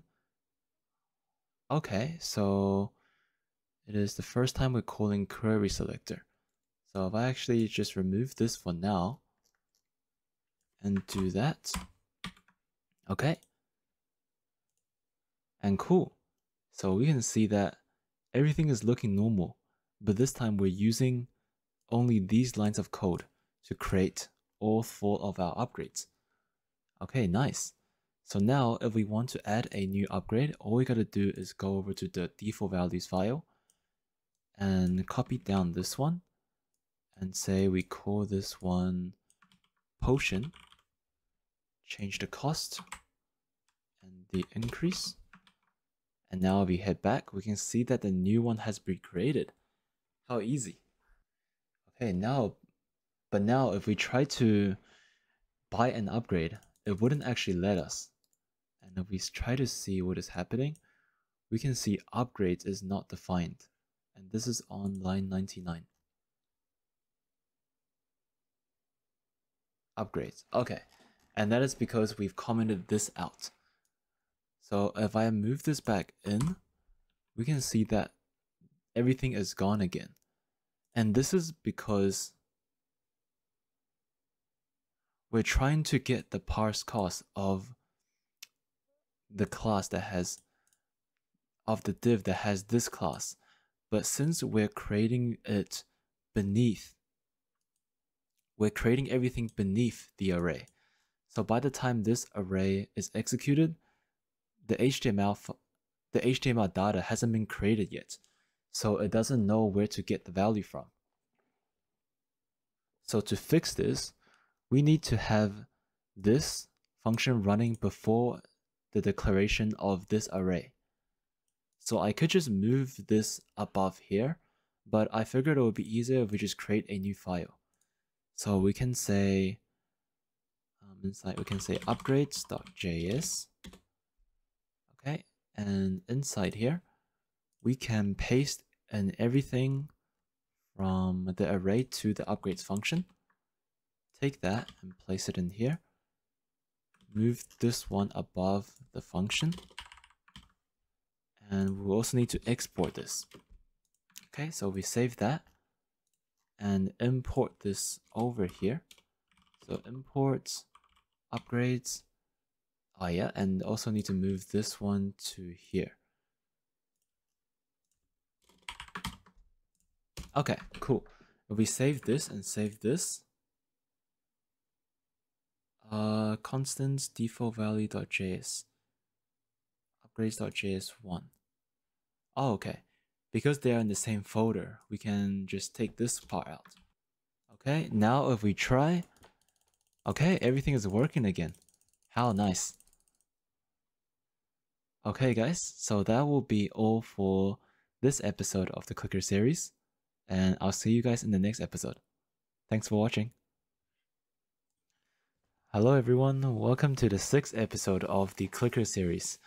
In this episode, we will be adding in some audio, so this includes the background music, the clicking sound effect, and the upgrade sound effect. After that, we will create some powerful upgrades. So for example, when we reach, say, level 10 and level 20, so during certain intervals, we can purchase a powerful upgrade that will double our clicking power or double our gems per second. So we will be covering a lot in this video, so let's get straight into it. So first, I will create our audio variables. So this will be the BGM. So we can say new audio and pass in the URL. So this will be an assets, audio, and bgm.mp3. So we can see over here. Okay, and next we have the clicking sound. So const clicking sound equals new audio and pass in the path. Okay, so this will be click. Okay, and we also have the upgrade sound.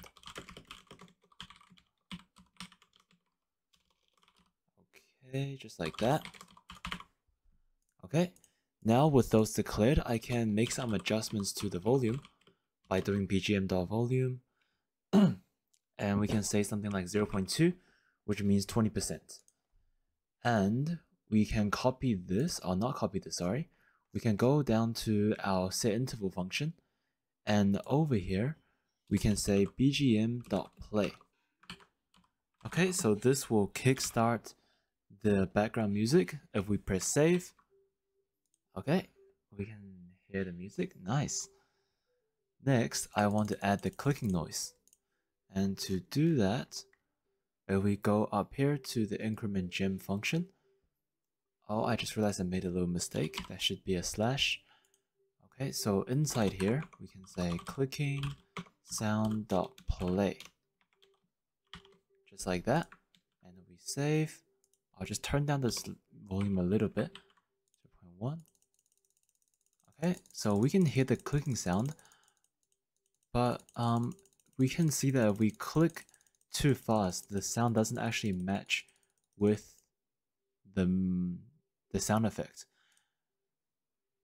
And the reason is because we have only created one instance of the clicking sound. So in order for this to play, the previous instance has to be finished playing for the new one to play. To fix this, we can just copy this inside the function. So every single time we click, we are creating a new instance of the clicking sound. Okay, nice, it is working.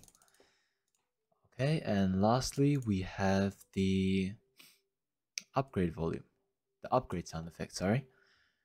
So if we take that one as well, oh, not, okay, and okay, so finally we have the upgrade sound effect. So we take this and then place it inside here at the very top. Oh, we should actually make it inside this if checker because we don't want to play the noise if they don't have enough gems. Okay, and I'll just add the audio inside here. And we can say upgrade sound.play. I'll change the volume a little bit. Upgrade sound.volume equals 0.3. Okay, nice. Cool. That is working as well. So next, let's add in our powerful upgrades. To do that, I will first declare some new variables in our upgrades.js. Okay, so I will create a new array.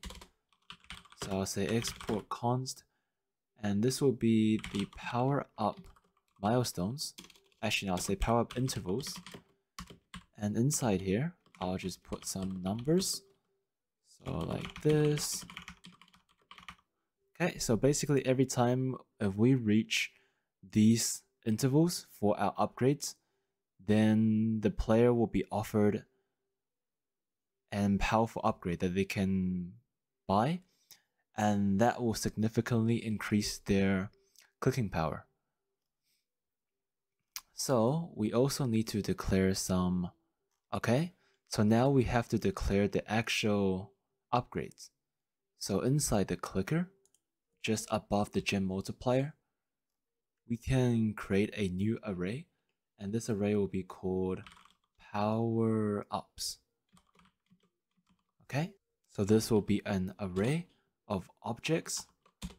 So the first object will be the first upgrade, and we can say call this one 2x clicker, give it a description of double your clicking power and a multiplier, and this multiplier will be 2. Okay, so I will just dupe this one 3 more times. Oh, put a comma here. I'll dupe this one 3 more times, and inside here I'll say 3 times, and this can be 2 times, and this will be triple your clicking power, and multiplier will be 3. Okay, I'll just do the same thing for the pickaxe. So if I come down here and paste this array, we can say 2 times pickaxe, and over here we can say pickaxe, and we can change this one to efficiency. So double your pickaxe efficiency. Okay, so now we have declared all of our values. We can come back to the index.js and make some pretty big changes to our buy upgrade function. Okay, so when we reach the interval, so for example, when we get to level 10 over here, actually, I will just change this volume down a little bit too. Okay, so if we get to say level 10 on this upgrade, we will be offered the power up. And when the power up is offered, I want to change the border color of the upgrade container as well as the background color for this little div over on the right side, and also the description inside this div. Okay, so in order for us to get those variables for an individual upgrade, we need to define some dynamic values. So if we come over to the paragraph tag, we can give this one an ID of double curly braces and name and next p. And over here for this div, we also want to change the background. So you give this one an ID of name and next level. Okay, and finally, we want to target the upgrade container. So this one, we'll give it an ID of name and upgrade. Okay, so now that's set. We can come back to our index.js and declare those values. So we can say const upgrade div equals documents.get element by ID, and this will be a temporal literal, and inside here we'll say mu.name, and over here we can say upgrade and copy this down 2 more times, and here we can say next level div, and this one can be next level paragraph. So this will be dash next level, and this one will be dash next p. Okay, so now we have those values declared.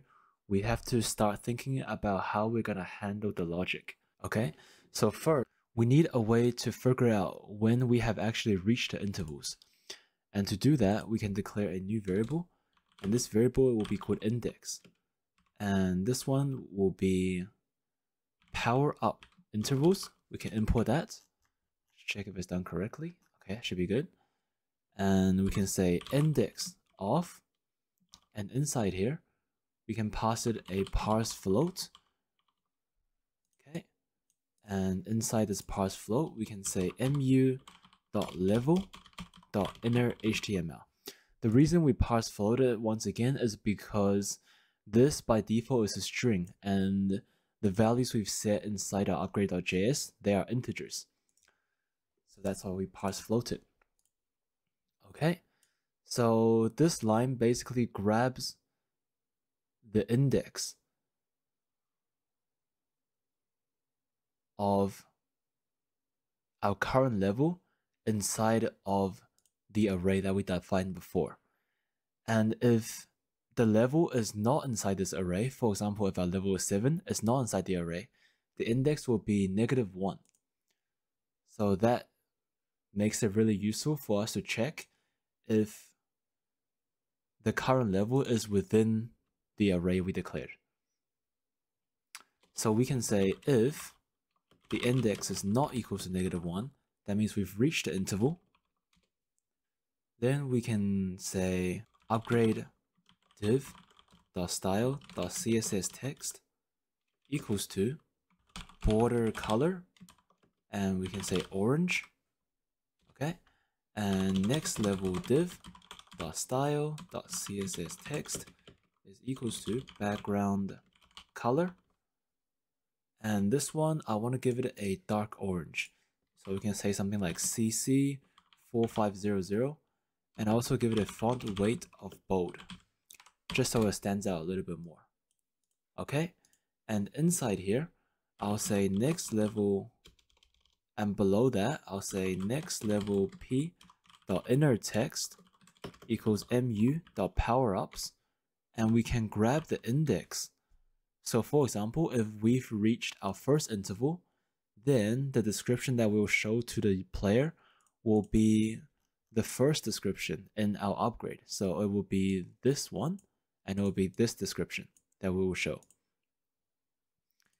Okay, and we'll say .description. All right, cool. If I save that and just give it a try, if I click, okay, yeah, we can see that the text have changed, the background color have changed, and the border have changed. But it is showing up one level later than we are expecting it to be, because we actually wanted to show up at level 10, but right now it's showing up at level 11. So I just need to move the level in front of where we declared the index. So that way we're adding the level first and then we're declaring the index.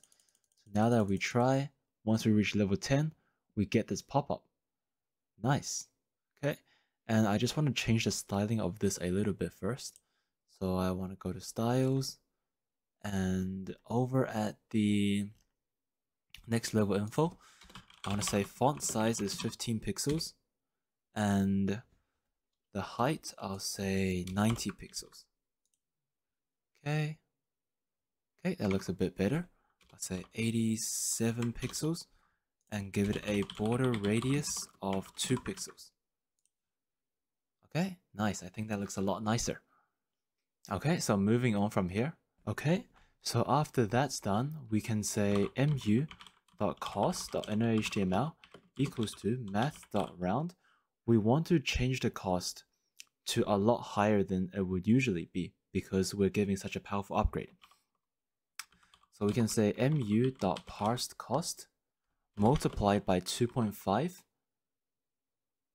And on top of that, I'll also multiply it by an exponential value. So this will be 1.004 to the power of our current level. So this will be parse float. And inside here, we'll say mu.level.innerHTML. Okay, so this is just a handy little formula to control the cost. Okay, so now we save that and give it a try. So we click. Okay, so it's not increasing. And the reason is because we're also setting the cost down here, which is overriding this one. So in order to change that, we can have the other lines of code in an else statement. So inside here, we can grab this and copy it here. And also we can copy this one and put it here. Okay, and for these lines, we can get rid of them for now, as well as this one. Okay, so now we try again. So, okay, yep, now it's working. Cool. So next, what we want to do is we want to reward the player with the extra clicking power once he's actually made the upgrade. Okay, and to do that, we need to duplicate this one and create another instance of this index before when we increase the level.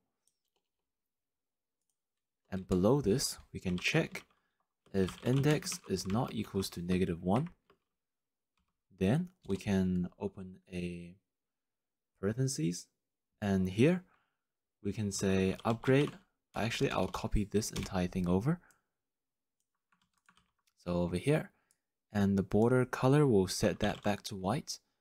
The background color, we will set that back to our initial color as well, which will be 5A5959, and the font weight will be normal. Okay, and over here, we will set the cost back to the usual one. So it will be mu.cost.innerHTML equals math.round mu.parsedCost times equals to the mu.cost multiplier. Okay. Okay, and below this, we can open another if statement, and we can check if mu.name is equals to clicker. Then we will say GPC is times equals to the mu.powerups and grab the index dot multiplier. And we can set the text back to the default one. And this will be just like that. mu.parsed increase. And this will be gems per click. Okay, and else, if it's not the clicker, if it's any other upgrade, then we can say next level p.innerHTML is equals to this and plus mu.parsed increase and say gems per second.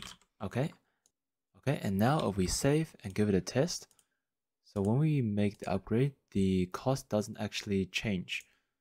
Okay, and the reason is because over here, we forgot to add the times equals to mu.parsed multiplier. Now we save this and we try. Everything is working. Okay, now we click that. Our GPC doubles, but when we actually buy the clicker, the GPC doesn't increase. Okay, and the reason is because we haven't added the increase anywhere on our code. So at the bottom, we can say if mu.name is equals to clicker. Then we can say GPC plus equals to mu.parsed increase. And at the bottom here, we can say GPS plus equals to the mu.parsed increase. Okay, if we save that and test. Okay, so that still doesn't work for some reasons. Okay, so our GPC is increasing by more than one sometimes, so the increase is going up, but it's not being reflected in the text. And to fix that, all we have to do is make another if statement inside here.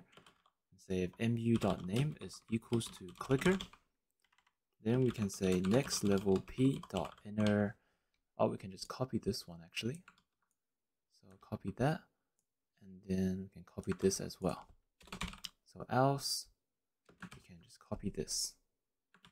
Okay, now if we try, okay, we can see it is increasing. And when we make the upgrade, so triple your clicking power, notice that our GPC triples. All right, sweet. So everything looks to be working.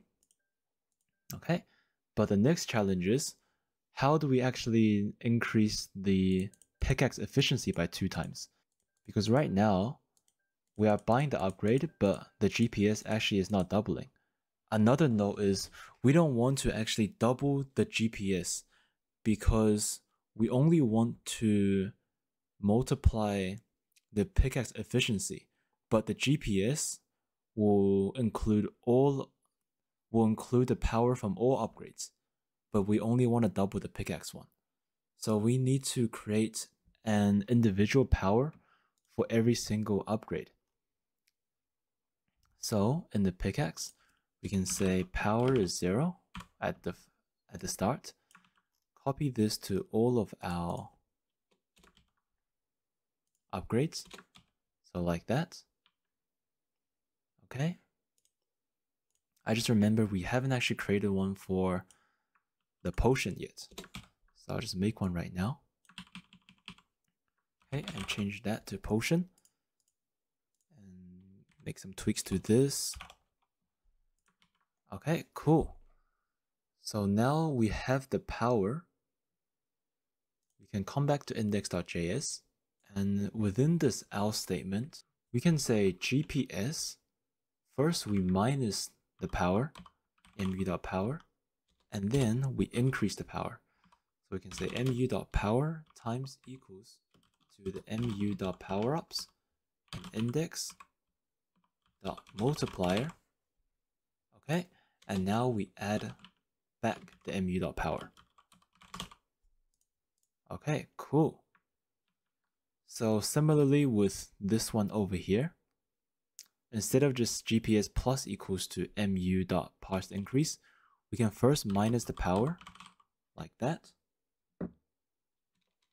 And then say mu.power plus equals to mu.parsed increase, and then add back the power. Like so.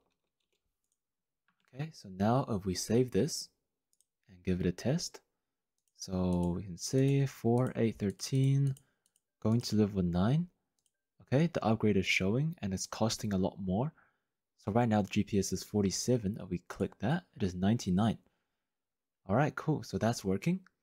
But let's try to actually add some minor first. So we do this. Okay, so now it's 70. Okay, so we get it to level 10. We don't want to double this value because this GPS includes some of the power from the miners. So if we upgrade, okay, cool. Notice that it doesn't double. It only doubled the power from the pickaxe, which is exactly what we want. All right. So let me just quickly explain how this function is working. I know it's quite long to keep track of everything. So at first we declare our HTML divs. So since we have two if statements, so one over here before the level.html and one after. So basically, this index will always be one ahead of this one because this whole thing runs before we increase the level. Okay, so imagine we are level 9 right now and the player requests an upgrade to get to level 10. So it will come here, it will run these lines of code, and then I will check for this line if index is not equal to -1. And since 9 is not part of the power-up intervals, this code will not run.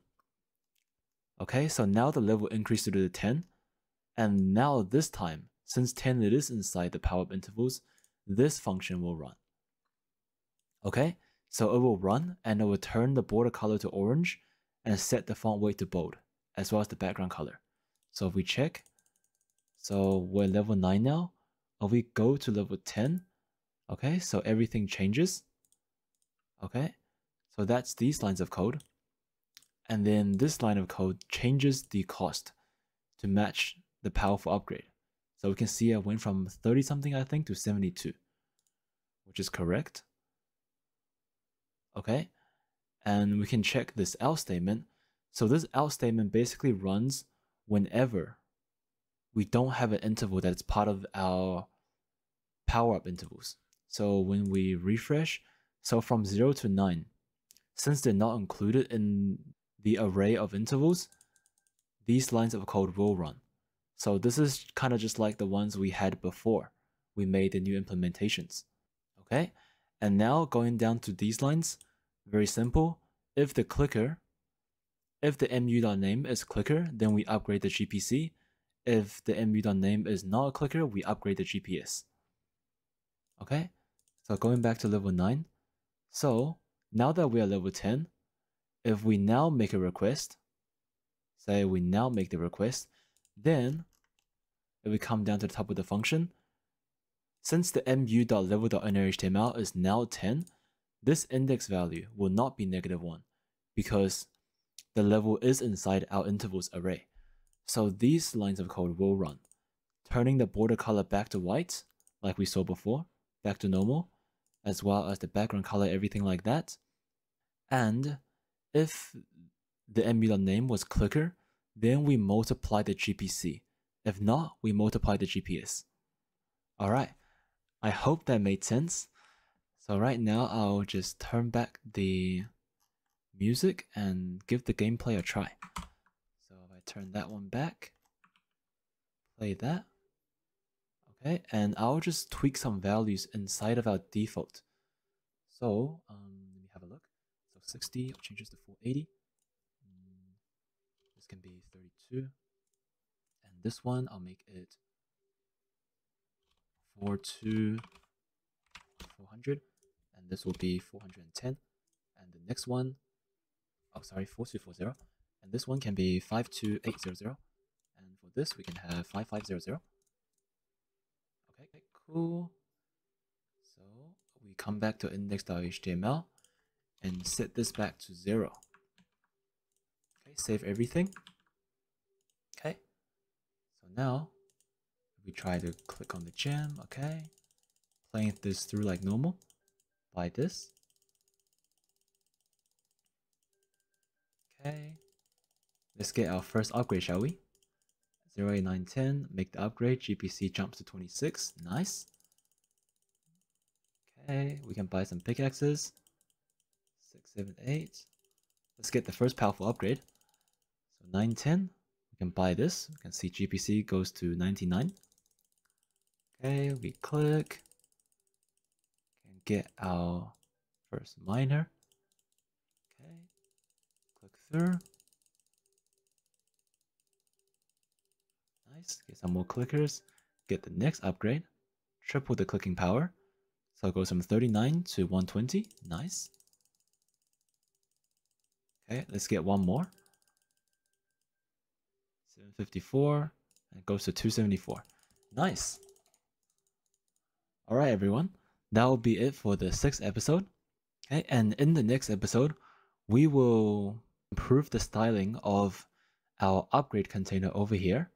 And I will also add in some new pages. So for example, right now we are in the upgrade page, but I also want to make another page over here. You can click on this and this part will change. And that page will show all of the powerful upgrades that the user bought, just so our game is a little bit more reflective and more rewarding. And also we will add in some skills, which will be displayed at the bottom here, which we can buy and use to give us a lot of gems. Okay, that will be all, and I'll see you guys in the next episode. Welcome to the 7th episode of the Clicker series. In this episode, we will be adding a few different categories to our upgrades, and you'll see what I mean really shortly. First, I want to just add a little bit of padding. I just want to add a little bit of margin to our main div. So over here, say margin bottom, say 100 pixels. Okay, just to add a little bit more gap between the two. Okay, and now we can add the navigation buttons for the different categories. Okay, so I'll just go inside the right div over here. And inside here, I'll just create a new div and move this one inside its parent div. So just like that. Okay. And now above that, we can create a new div and we can give it a class of right navbar. Okay. And inside here, we can create two new divs. The first one will have an ID of upgrade nav button. So this will be the button that will show us all our current upgrades. And we will create another one. And for the bottom div over here, it will have an ID of skills nav button. So this button will open up all the skills, which we will create later. Okay, so I'll call this one upgrade and call this one skills. Okay, I'll just save that. Cool, it shows up over there. Okay, now moving on to the styles. So since we moved the ID to this child div, instead of targeting the right over here, we can say hashtag upgrade container because we're using the ID. And we can copy and paste all of this and paste it into here. I'll just say 500 pixels. And then also inside here, we can add some more styling. We can give it a border of 2 pixels and an RGB of gray, solid. We can say border radius is 4 pixels. And we also give it a little bit of a box shadow. So 2 pixels, 2 pixel, 4 pixels of blur, and an RGB of say 140, 140, and 140. Okay, and for this one, we can also say position relative. Okay, this should be upgrades container. Okay, so we save that. Everything should look normal. And I'll add a bit of more padding to the x-axis so I can just remove this to make 20 pixels on all sides. Okay, nice. That looks a little bit better. Okay, so now let's target the right navigation bar. So inside here, we can just change this to right nav bar. And inside here, we can say display flex and a font weight of bold. Okay, so now we can target the divs inside the right navbar by saying right navbar and greater than div. So this targets all the divs inside the right navbar. And we can say width is 140 pixels, height is 40 pixels. We give it a background color of red and text align of center and a padding top of 15 pixels. Okay, we save that. We can see our two buttons over here. But I just want to change the color of the second button to make it more distinguishable from the first. Okay, and to change the color of the leftmost div, we can do .rise right navbar, and inside here we can say first child, and we can say background blue. So what this does, it targets the first child, which is the first div inside of the right navbar. So we save that, and okay, so we save that and then we go back. Okay, we can see the first one is now blue. Nice. Okay, next thing I want to do is add in the functionalities. So I will just change this one to make upgrades so they both have an S at the end. So now going to our JS file, we can first grab both of the divs. So let's say upgrades nav button equals document.getElementById, and this is upgrades. This is upgrades and nav button, and let's copy that one. And this one will be skills. Same with over here. Okay. So now that's done, let's create the functions. So we can scroll all the way down below the setInterval function. And we can say upgrades. Let's do skills first because we're already on the upgrades page. So let's do skills nav button. And let's add an event listener to it. Event listener. And inside here, we can listen for the click event. So when the div is clicked, then the following function will trigger. So let's say function like this. Okay, and inside here, we can target all of the smaller containers inside of our main one. So this will be, for example, all of these individual upgrades inside of the main upgrade container. So these ones will be called upgrade containers, or let's say const to declare it. Upgrade containers equals document.query selector, not this one, but query selector all. Like that, so we can select all of them, not just one. And this one will have a class of upgrade. Okay, and the reason we're using the upgrade, remember, is because if we head back to our HTML file, we can see for our upgrade template, so this one over here, the div that's wrapping everything has a class of upgrade. So if we do query selector all upgrade, it will target all of the inner divs. Okay, now we've got all the divs, we can loop through everything inside here and say upgrades container dot for each. Okay, like that. And we can pass in the individual container. Let's say upgrade container, sorry. And this will run another function. And inside here, we can say container.style.opacity equals to 0. Okay, upgrade containers. So like this. Okay, and we save this. And now if we click on the skill button, everything will disappear. Nice. Now we want to display all of our skills instead of our upgrades. But I just realized since we set the opacity to 0, we can still click on the things. It's just that we can't see them. So to actually, let's not use opacity. Let's use display. So we do dot display and set it to none. So now we save. We click on skills. The div does shrink to match the size of this child inside the div, but that's okay. We'll add them later on. Okay, so now if I dupe this one and create another one, and inside here I'll say upgrade, upgrades, yeah, upgrades nav button, And same with this one, but now let's make it display block. Okay, so we save that. And now we click on skills, it's gone, but we click on upgrade. Okay, it's not block, it might be flex. Display flex. So now we try again. Alright, everything works. Sweet.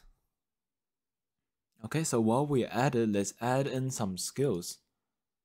Okay, so let's go to our constants folder and create a new JavaScript file. And we can call this one skills.js. Okay, so this will be very simple. We can just go to our upgrades file and copy how we created our upgrade divs. So we can just copy this entire thing here and we can import default values. Okay, so instead of importing this, we can head over to the default values file and make another array. And this one will contain all of the skills. So we can say export const default skill values equals here, and it'll have objects like this. And this one will be called default upgrade values. Okay, so we save that and head to our upgrade file and change this to default upgrade values. And so is this one, default upgrade values. Okay, so let's just save that and make sure everything is still working. So nice, everything still shows up. Next, let's add in our default skill values. So for our first one, I want to give it a name of, say, stronger clicks.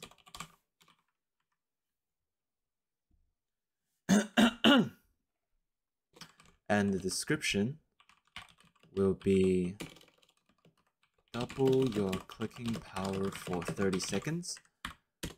And we'll have an image of .assets, skills, skill1.png. We'll have a cooldown of 600 seconds and a cost of 12,000 gems. Okay, let's create one more, and this one will be called, say, lucky day. Have a description of gain 600 multiplied GPS worth of gems instantly. This one will also have the same image. We will add different images in the future, but for now let's just use this one. And I'll have a cooldown of 900 seconds and a cost of 480,000 gems. Okay, so now we save this and save our skills.js. Since we're not calling this file anywhere, we're not importing it in our index.js, we need to include it in our HTML file by including this script tag. So we can just copy this one down and say source is constants/skills.js. Okay, if we save that, and now we come over to our app, we can see our two new skills. Nice. We only want to show this when the skills is clicked, not in the upgrade category. So to do this, let's add in another attribute to our array, which would be the default values. Okay, so let's add another one called type, and this type will be called upgrade. And let's just copy all of these. Copy it from the comma. So let's do that. Type is upgrade. And for these ones, let's say the type is skill. Okay, just like that. And in our HTML file, under our script template, we can give it another class inside of the upgrade container. So over here, we can say the type and then dash, and we can make a dynamic value and we can call it type. Let's try to do this. So if we say .type skill, and we can say opacity is 0. Let's actually say display is none, because we don't want to be able to hover over it. Okay, but in order for this to work, we need to place this beneath the upgrade class, because remember that both these two classes are attached to the same div. And since we're using the display property on both of them, whichever class comes later, that will override the previous one. So if we now save this and try, okay, we can no longer see the skills. Nice. Okay, so while we're at the styles, let's add in some more hover effects to the navigation bar. So if I come over here and say .rive navbar div and hover, I'll have an opacity of 0.85 and a cursor of pointer. So now if we hover over these, we can see the cursor changes and it goes a little dimmer. Nice. Okay, now let's head to our index.js. So inside our first event listener, instead of setting the container.start.display equals none, let's add an if statement check. So we can say if container.classList.contains, and if it contains the dot type is equals to upgrade, I think it's removed this one, type upgrade, then we can set the display to none. And let's copy that down. Oh, not like that. Let's copy that.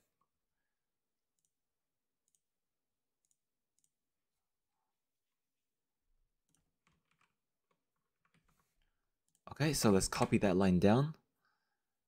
And we can say else if container.classList.contains type is skill, then we'll set the display to flex. All right, let's try.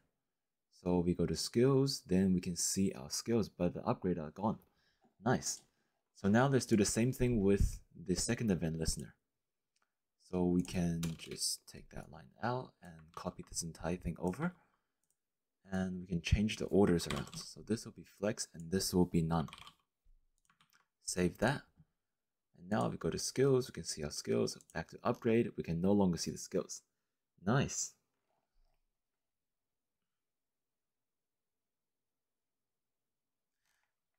Okay, finally, let's add in one more navigation bar.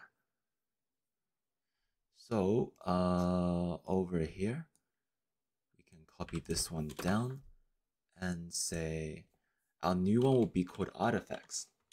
And these artifacts will be awarded to players when they go through the prestige. And we will add in the prestige functionality in the next episode. So we can say artifacts. Okay, so we save that. Let's add in one more color. So let's say second child.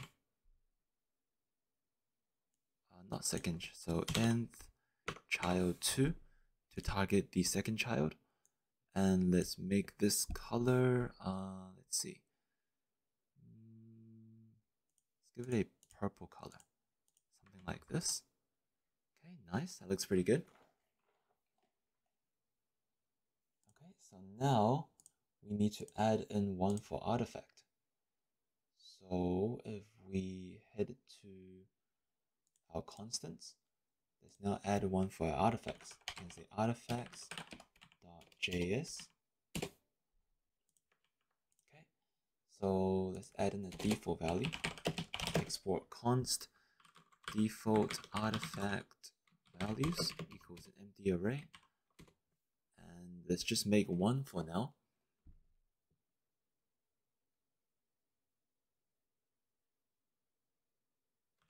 And let's just call the artifact 1 for now. And description will be, say, permanently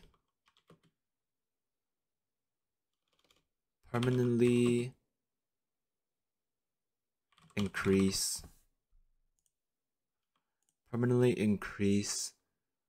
all gems gained by X amount. Okay. And I'll have an image of this. We don't have the image for now, but we will add that one in the next episode. So we can just skip this for now. Make it an empty string. and we can say type is artifact. Okay, so now we save this and go to our artifacts.js. Let's import that. Default artifact values, and we can copy this one over like so. Take this out, and we can say default artifact values. We can save this and head to our index.html and copy this one down, and let's call this one artifacts.js. Okay, so now if we save this, and one more thing, we actually have to make the default display set to none. So type artifact, is it artifact or artifacts? Okay, artifact. Okay, so we can say display is none. Okay, if we save that and come over here, we shouldn't be able to see the artifact. But if we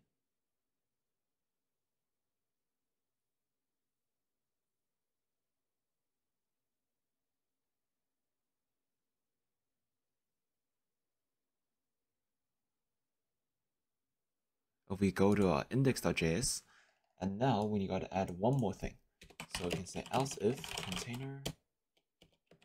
container.class list.contains type artifact. Now say container.style.display equals to none. Okay, actually instead of doing it like this, because we'll be adding more buttons in the future, why not make it a lot simpler? So instead of saying this, we can copy the second one into the first line, and we can set this one to flex, and all the other buttons, we can just set that one to none. So else, we can just say container.style.display is set to none. So that will save us a lot of lines in the future. So same thing with this one. If it's type upgrade, we'll set it to flex, and if it's not, we will set it to none. So we can just delete this part over here. And let's add one more thing.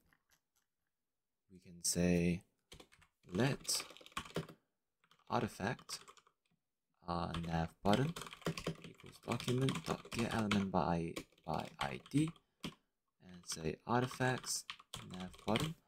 I'll just check if it is the name. Artifacts nav button, cool. We save that and copy the event listener down, and we can change this to artifacts nav button. Artifacts or artifacts nav button. And if it's a type of artifacts, then we'll set it to flex, but if it's not, we set it to none. Okay, we try that one now. So skill, okay, nothing works now. What is wrong? Okay, so I think the problem is I've misspelled something here. Get element by ID. Okay, cool. So now we try to go on skills, that works, back to upgrade. And if we go to artifact, then I think it should be working, but the reason it's not working is because we actually haven't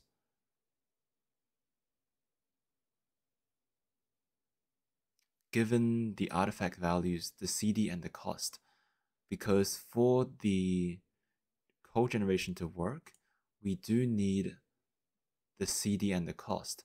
But since the artifact works slightly different, it won't have those values. So we need to create a separate function for our artifacts, and that will be in the next episode. Okay, so now all the navigation buttons work. Sweet. Alright, awesome. So that'll be all for this episode. Okay, so in the next episode, we will mainly be focusing on the prestige function, and we'll also be working on our skills and artifacts. Okay, see you in the next episode. Hello everyone, welcome to the last episode of the series. In this episode, we will be working on and finishing our prestige function. So let's go to the HTML file and create another button inside here, the util buttons. You can say button, and we'll have a class of util button like this, and we'll say on click, and it'll run a function called prestige, which we haven't created yet. And we'll say prestige inside here. And this button, I want to be able to hide at the start because we don't want the player to be able to prestige at the start of the game, only when they reach a certain gems threshold. So we can give it another class called prestige button, and in styles we can say dot prestige button is display none, so it's hidden.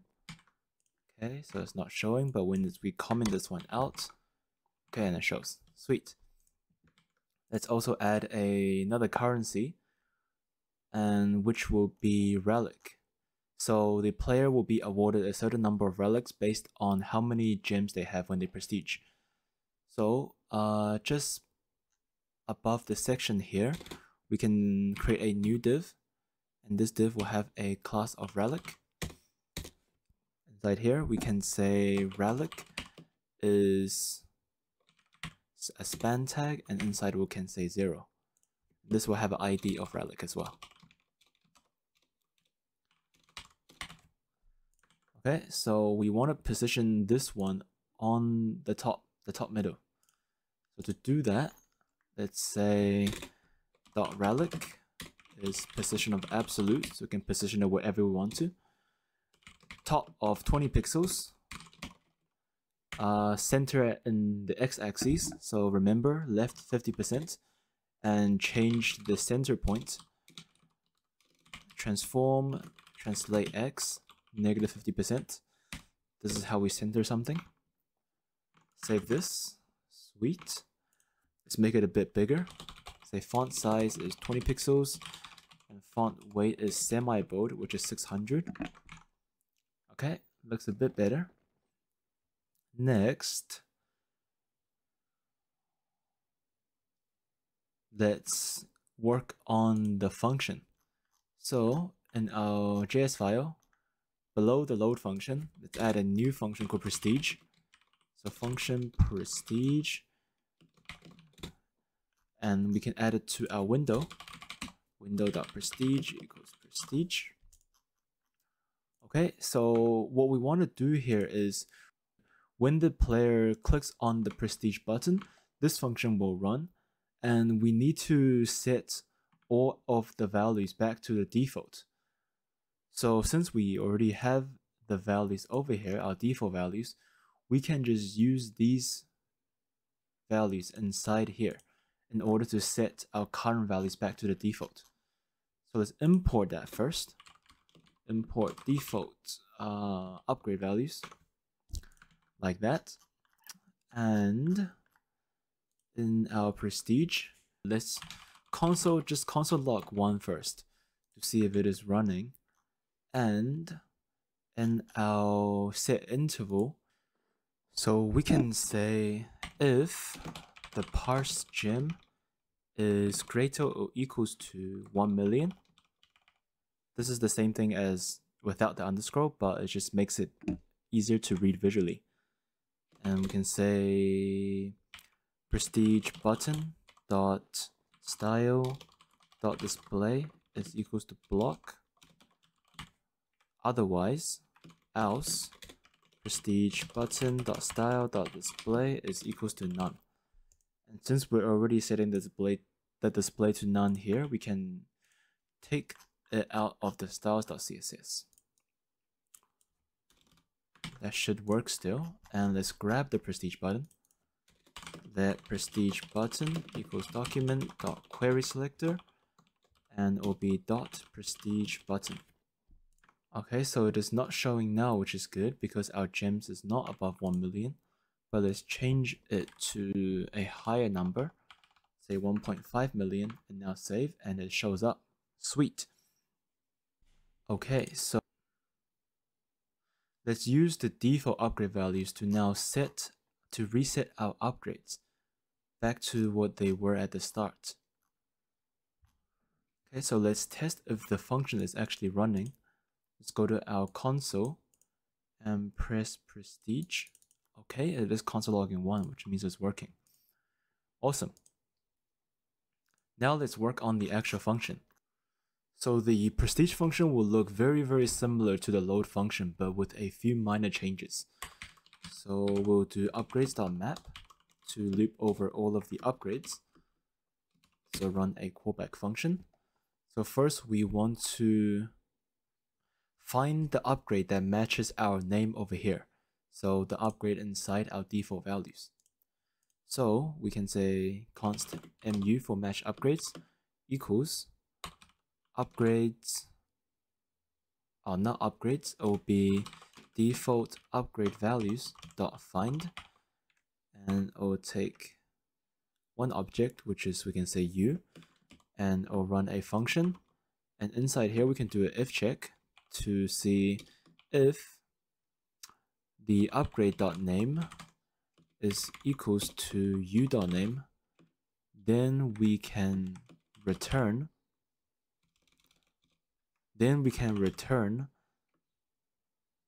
the object. So this is very similar to how we did it over here in our buy upgrades. It's very similar.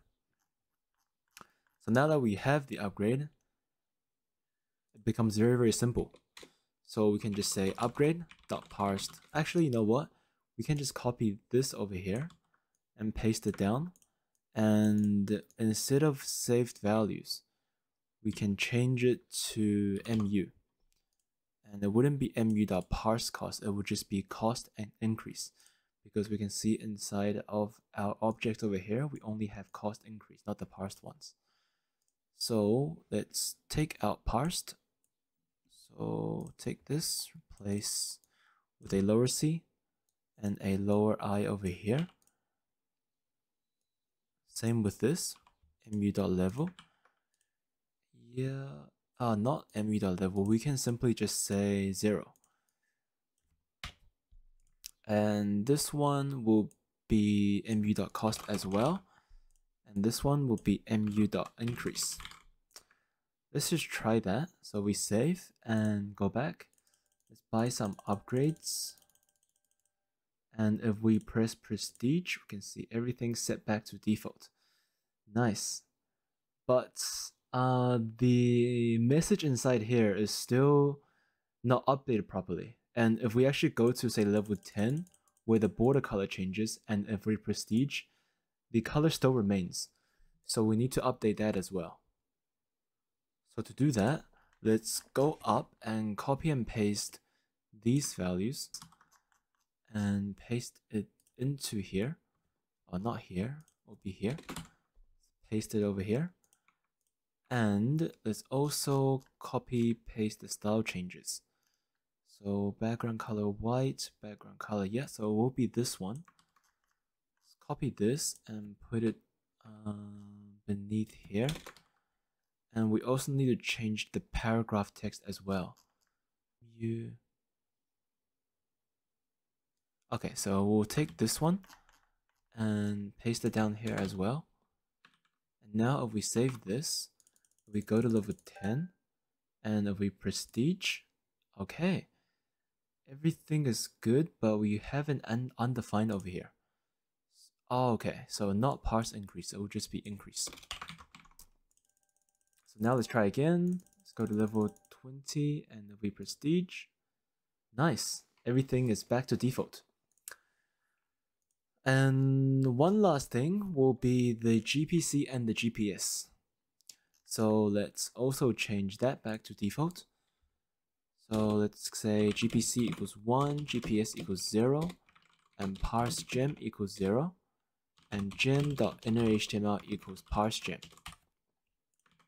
Okay, so we save that, buy some upgrades, And now we prestige. Oh, sweet. Everything's back to default. Okay, and one last thing. We need to actually increase our relic, because then otherwise there will be no point prestiging.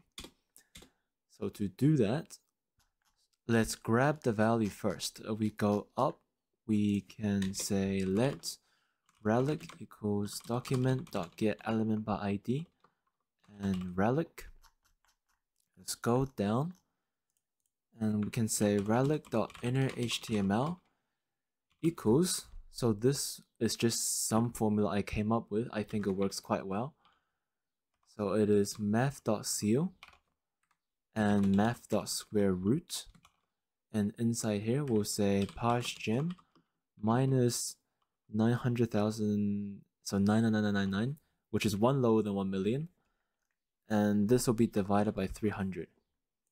So we save that. So we can see at 1.5 million we get about 3 relics, and if we increase that to 100 times, 150 million, we get about 41. So I think it's quite good. Sweet.